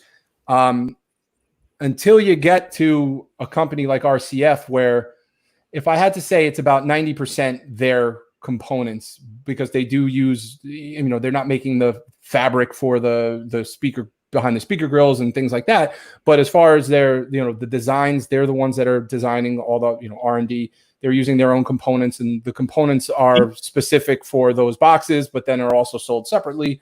DAS out of Spain is very much the same way, where they literally engineer a speaker to be that speaker, and they build everything from the woofer to the amplifier to the box, specifically, you know, towards that design of what it is that they're making. Right. And you know, me being on the component side of the industry now, what a lot of people don't understand, and they ask me all the time, is they're like, well, you get a company like, I don't know, let's say QSC, and they're like, that's an American manufacturer. And you're like, no, it's an American company, but it's being manufactured somewhere else. Now, I'm not against, you know, overseas manufacturing. It's just, it's the way of the world. As long as it's done properly and it's quality controlled, then I'm all for it. But then you have brands, I mean, even like PV, for instance. PV makes a lot of their own components and they build it all in the United States. RCF makes all their own components and builds it all in Italy. And that was appealing to me, because I then came to learn that Italy is like the epicenter of where all the best speaker components are made.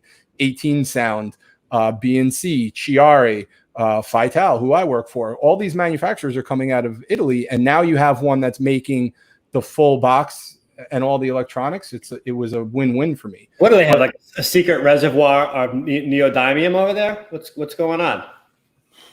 I know that what we do with ours, and it's hidden in a bunker somewhere just in case. If anyone doesn't know what neodymium is, Jason, why don't you fill them in? Because you hear that word all the time. And I remember 5 years ago, there was like a shortage at some point. Like it was getting. I don't think there was ever a shortage. I think it was more like what we go through with oil. It's a commodity. Neodymium or neodymium, aluminum, however you want to call it. I don't even know the right way.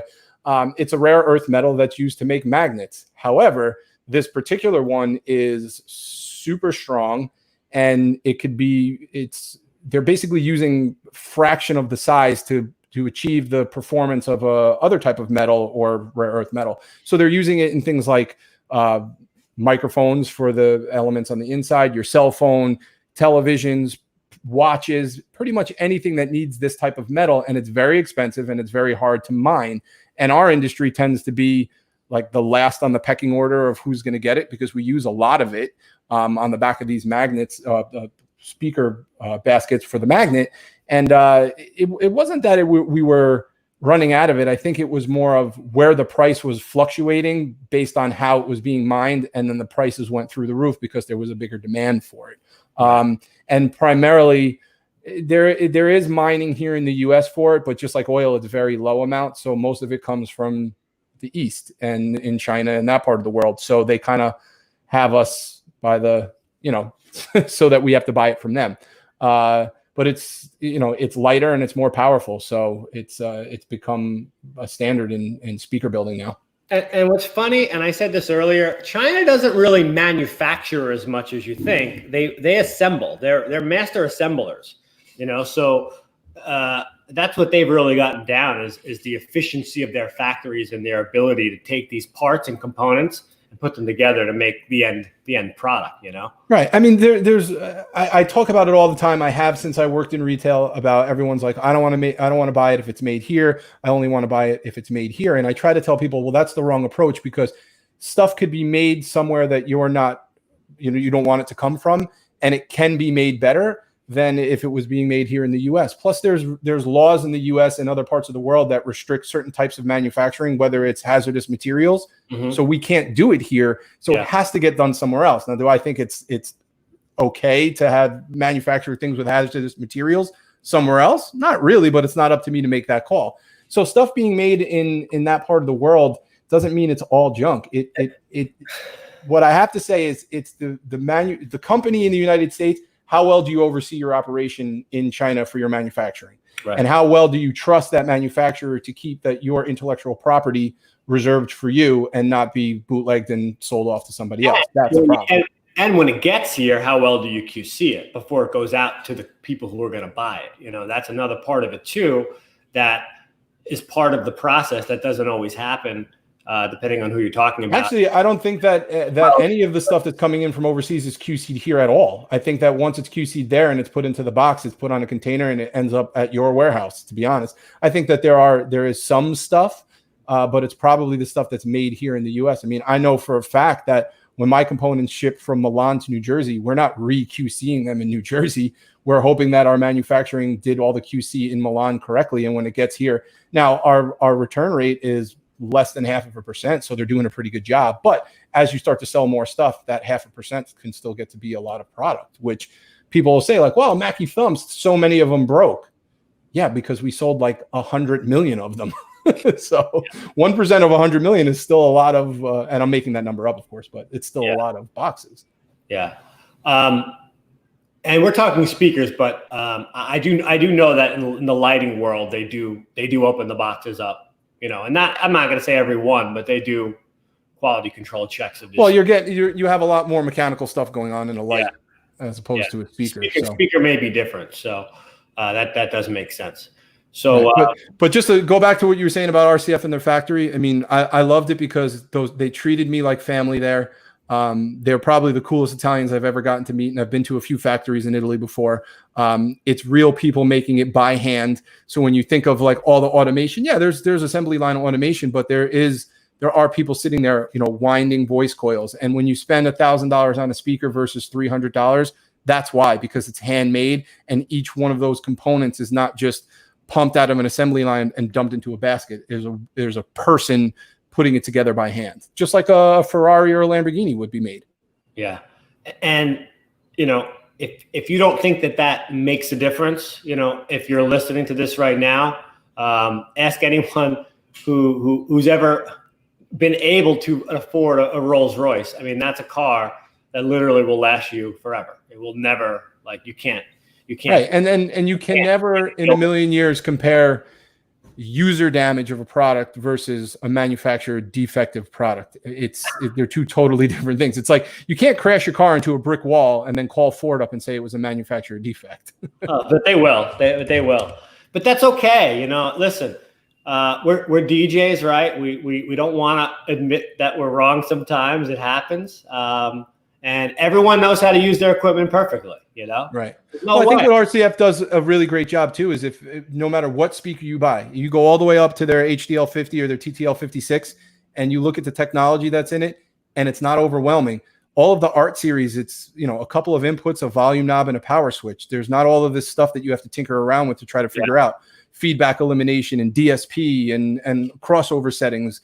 No, they're confident that when you open the box and you plug your source in, it's going to sound the way that it's supposed to sound with minimal tinkering. We got asked a question before. We were talking about the Maui 5 Go, which is a battery-powered column array. And we were asked before, you know, when is Electro-Voice going to come out with their battery-powered version? And, you know, there are companies like RCF that, you know, they're focused on a few things. They're not trying to make that Swiss Army knife. And RCF, to me, from what I can see, they're focused on quality manufacturing and sound quality.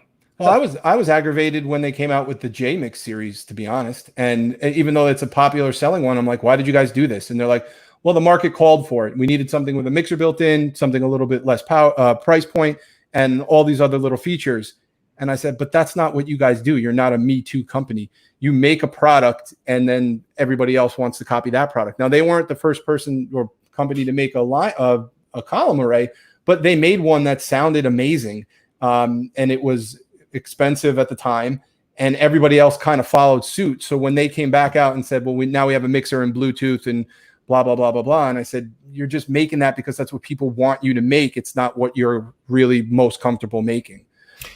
Well, that's a good point, but at the same time, being a man of the people as I am, Jason, which I am not, being a man of the people, I can understand and I appreciate a company like RCF actually listening to its end users and saying, hey, I want an Evox 8, I simply can't afford it.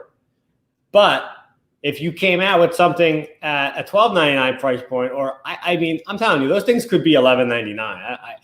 They're probably listening, saying maybe he's right. We should raise the price, and all the DJs are like, "Shut up!" Right. But, well, and a lot of the DJs don't even know what goes into making one of those and all of the components in it. And the price points are right on the money. It's that at $9.99. That's a tremendous value for that speaker. I was talking about it earlier, and I love that you can buy a J8 and a J-Mix 8 and have like the perfect system that's so versatile that can do almost anything, you know, and allow you to, if you are going to be someone who doesn't want to buy a third speaker to use for cocktail and just leave it out there during the event, because that's always what I always had, a separate system.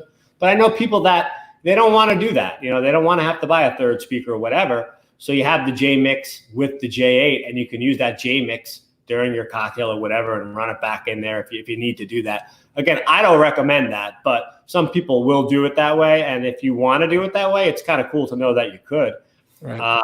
And I'm sure you've been in a situation where, you know, you get there and there's some weird guy with a microphone go, where do I plug in? Where do I plug in? Oh, they hired me to sing during dinner. I'm like, who the heck are you? And yeah, can I plug into your system? Well, now with the J-Mix 8, boom, plug it right in, and you don't have to worry about, you know, have the guy fumble up behind your mixer and messing up your mic settings and things like that. So my favorite when it comes to the column arrays, where, you know, I mean, obviously working with those companies, I was an early adopter myself, and I would bring them out to gigs as a beta tester, and everyone's like, wow, can that thing handle this size? You know, what's the output like? And for me, and I'm like, well, okay, let's just break down what you're using. Let's use a K12 as an example, because it's everybody knows and has used that. I go, that K12 has a 12-inch low frequency driver and probably a 1.4-inch high frequency driver, right? Mm-hmm. Or at least a 2. 1.4. So let's just say hypothetically it's a 2 and a 12. I'm like, now I have a speaker that has 8 4-inch high frequency drivers and a 15-inch, and you don't think it's going to be able to cover the same type of audience that your K series is going to cover? But they're just, because they see less plastic or less wood, they're turned off by it. But I'm like, you get better dispersion, meaning that you don't have to play as loud at the center of your source to cover the room. And it's just, you get better frequency response, a wider range, and it looks a lot better. Oh, it's a lot better. I'm laughing because I'm thinking about. Do you remember the old commercial for the Bose Wave radio? And my dad still has that. It's a great little radio. Yeah, and they would show like the old school like sound systems that you'd have like in the 90s, and they'd say, "You can't believe that sound like this is coming out of a speaker only this big," and like you just didn't get it. You couldn't believe it, and then you would actually hear the thing, and you're like, "Holy cow!" And it worked very similar. It had speakers in there that were pointing in different directions, so it was giving you a richer, fuller sound than what you would traditionally hear with just a woofer and a driver facing at you, you know? So right. What do you think about this analogy, Jason? Because I always, when people ask me that question, you know, how do you compare the sound? So for me, I always say like a full range system, like say 212s and 15-inch subs or an 18-inch sub. That's like a punch in the face, right? But then maybe you move over 10 feet and you barely hear the thing, right? You still feel the bass, but now you don't hear any of the vocals, right? So on the dance floor, they sound great. And there's so many environments where you just need to have a full range system. But if you're doing 150, 200 person wedding, right? In a medium-sized ballroom, I always said like, that's a great situation for something like that, even an Evox 8, to be honest, where instead of punching you in the face with sound, it's kind of like coming up behind you and like wrapping its arms around you, and you can still feel everything, but it just, to me, it seems to be more like elegant in the way that it's elegant because of your volume. Where when you look at that array that you have, and which model is that you have in the background? That's a 12, and I actually have. Hold on, we have something kind of cool here. I think that might be the J8. That's the J8. But if you look at one of the Evox, the regular first generation ones, they're angled as well. So if you look at all 8 of those drivers, let's say the top 2 are long fire, the middle 2 are for, you know, this distance, and then the bottom ones are down firing.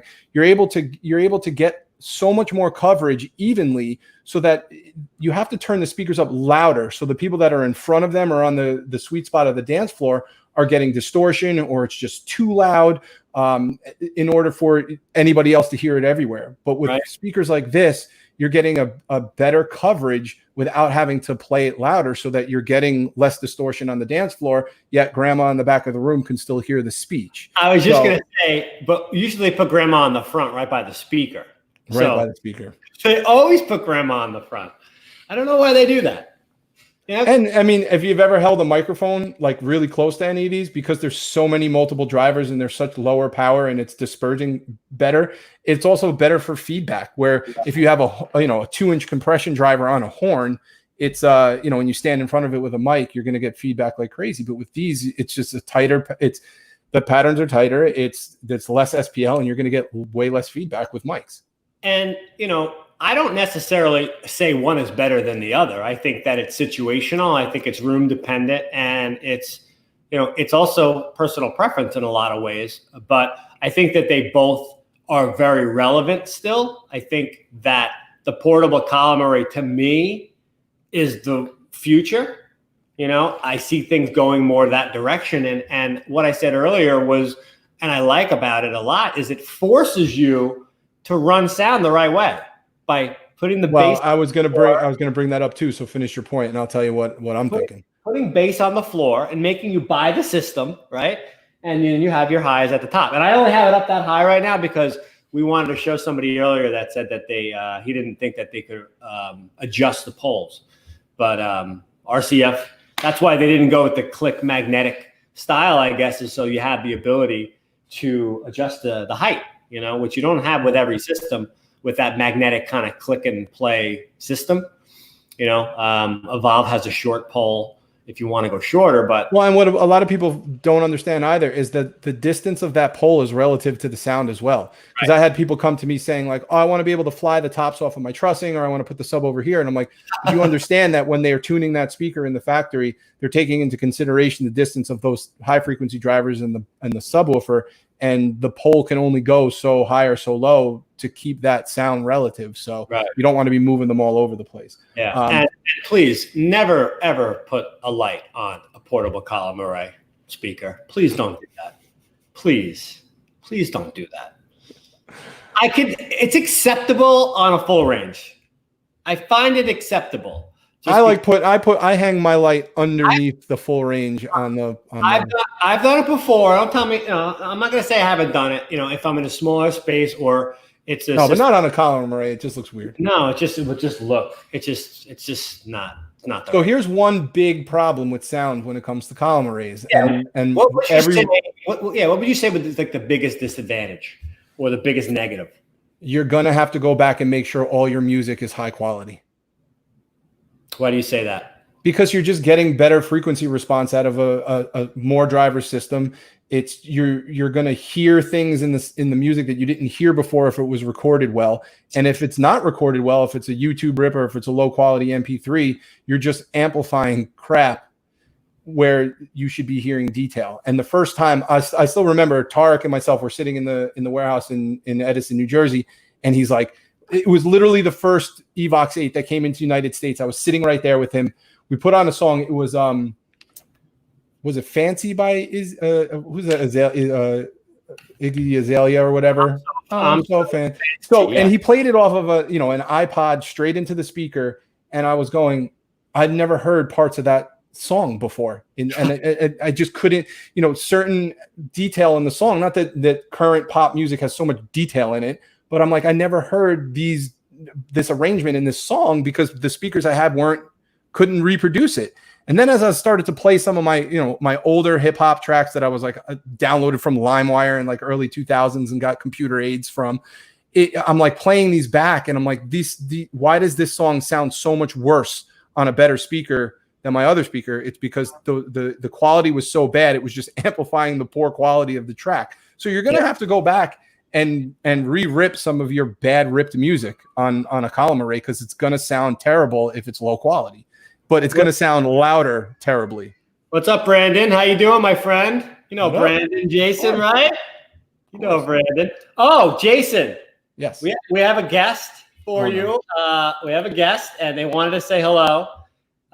They usually you come on before them, but this time you actually are coming on after them. But they want to say hello, your boys. You're such a jerk. I want to do that every week, by the way. Every week. Forget all the other artists I got to open for. Forget those guys. The Hanson is the one. Hanson is definitely the one I'm going to stick with. What's funny though is you could be the fourth brother. At least I don't look like them. My hair is short. Yeah, and that picture was from 20 years ago. They love that guy. All right, I got 5 more minutes with you, and then I got to jump. All right. So well, give me some. I got 13 more minutes left of this marathon stream that I decided to do today like a maniac. So, all right, here's my last question for you, Just Jay. Sure. Portable column arrays. So you actively use them, right? Not right now. I don't have them. When working with the firm I was with before, I was the go in the warehouse and take whatever I wanted guy. Okay. So I would always have them there. I had just purchased HD32s and threw a big chunk of change down on them because I was, got them when they were full price. So me swapping those out to, spend almost $4,000 on the column arrays, I didn't do it because I had access to them. But I work with 2 production companies that have about a dozen each in stock that I have access to whenever I need them. So where do you find you're using portable column arrays, and where do you find you're pulling the full range? Applications. If I had Evox, my favorite are the Evox 8s. Yeah, let's say when you had the inventory available to you, when did you? I would never bring out a full range box again. Yeah, no, I'm serious. And I would continue. I would always bring out the 8. And if I was doing like a huge room, 300 people, and I needed more low end, I would just throw another sub in there. Yeah. I mean, everything about it, not having the speaker poles, it's just clean cable management. You always have that low frequency on the floor, which is, once you go from that and then you put it back up on a pole, you're like, man, how can I go back and forth? I mean, over the weekend, I've been doing a lot of TV rentals, and a buddy of mine brought me in to do TV rental at a car dealership. It happened to be an Italian car manufacturer. So I was like, bring the Evoxes. I was like, we could talk about it. They'll get a kick out of it. Plus the footprint is so small for such a big sound. Yeah. We were in a tiny little tent with one of them and a screen. We were broadcasting in the Formula One race, And it was just like, I'll never go back. And if I were using the column arrays, but in my inventory, I know it coincides with your last show, but I would bring out my HD10s. Yeah, I for filler speakers, you know, again, they're definitely they're awesome. And then also, yeah, I mean, just as Jason, I couldn't believe it. Now listen, I'm an honest guy. We've all learned that. I was outside, right? So outdoors is always going to give you the best sound quality because you're hearing things. Yeah, no reverberation, stuff like that. Exactly. You're hearing things like in the perfect form. But even still, I couldn't believe. I mean, the things are this big, and I was doing it at an undisclosed location, and she couldn't believe how loud it was. But luckily, we talked to the neighbors and we cleared it. But I can't get over the fact that how much low end comes out of that 10-inch driver up in the air in a plastic box with very low wattage. I mean, if you were to take, you know, an old school EAW, throw a lab grouping on it, and the enclosure was the size of a Volkswagen, yeah, you would be able to make crazy sound waves with a 10-inch driver, but it's a plastic box, it's low power, and it's a 10. And I'm like, are you kidding me? I mean, I have the rest of the HD series, probably, I think they all have the same high frequency driver. It's simply just a 10 versus a 12. And if you go spec for spec, you're probably not even going to hear the difference that the 12 can reproduce versus the 10 and even a 15, because at some point your ears just can't pick up those frequencies, or you're in a place that you're not going to hear it anyway. So those 10s are killer. I mean, everybody else that puts out a 10, they want to sell it for $199 so that they could just move them. RCF is like, no, we're going to make it priced the right way, but you're going to be able to use this as a front of house box if you want. Yeah. I was glad that I picked them up for sure. Very, very glad. You have the covers? You know what's funny? You're like the 900th person that said that, and I forgot. Me of all people, I forgot to get the covers. They're sending them to me, but yes, I heard they're awesome, and then there's a really cool design with them where you can kind of almost leave them on. No, right? you could. So the bag itself, you can unzip the front of it. There's a strap that holds the speaker in. You flip the front around, the zipper on the back then Velcros to that, and it holds it open. So you could put it right on a speaker stand. And if you're outside and you're getting a little, precipitation, you could basically just zip it back up and not have to worry about throwing a garbage bag. I wouldn't play with the speaker closed, but if it's up on a pole and you really can't break it down, you can close it really quick. Yeah. I always laugh at the guys that keep the bags on them when they're inside. I'm like, what are you worried about happening inside? But it's definitely a cool feature versus just like a slip over cover. Joe, Jason Longobardo, I know you got to go. Thank you for giving us a little bit of your time today. I'm on the whole next Thursday night at 8 o'clock. I'm on the whole show with you. 8 o'clock. Of course, man. You're my co-host. You got to be. If I don't have you, what do I have? I've got nothing. Hopefully I'll have my little DJ room finished with my cameras and everything, so it looks better. Yeah, we're all going to show our DJ rooms. We're doing a to stream or not to stream. We're going to kind of do a 4-month after quarantine. How you doing with streaming? How's your room coming along? Where are we at in the process? Is this thing going to continue? Do we see live streaming, being the future, at least a little bit, things like that. So we'll be talking about that next Thursday, 8 o'clock. We have Rhiannon Rose. We have Nick Coletto. We have you and me and one of Rhiannon's friends from San Francisco. He will be on with us as well. But this guy streams like every day. So he's going to have a really, really cool perspective of it. Listen, I'm terrible at streaming, but I know enough about the technology. Brandon, I'm not even going to ask you anymore, Brandon, because I saw your Twitch schedule, and it's pretty much every night now. And Thursdays at 8, I got to go up against you, Throwback Thursday. But we'll do something else. I try to keep on a schedule, though. Keep people ready to know when things are coming. All right, man. Do your little outro. I'm going to jump. Have a good weekend, and I'll see you on Thursday. Brother. See you Thursday. Later, brother. All right. So 3:54. Brandon, thank you for everything. I would love to have had you on there. I thought of you, but I know Thursday night you'll do it. You can jump on. I'll get you a link. and definitely Darth Vader on Twitch. You got to follow this guy. Go to Twitch right now, DJ Darth Vader, DarthFader. This guy has done things that I don't know if anyone else is doing.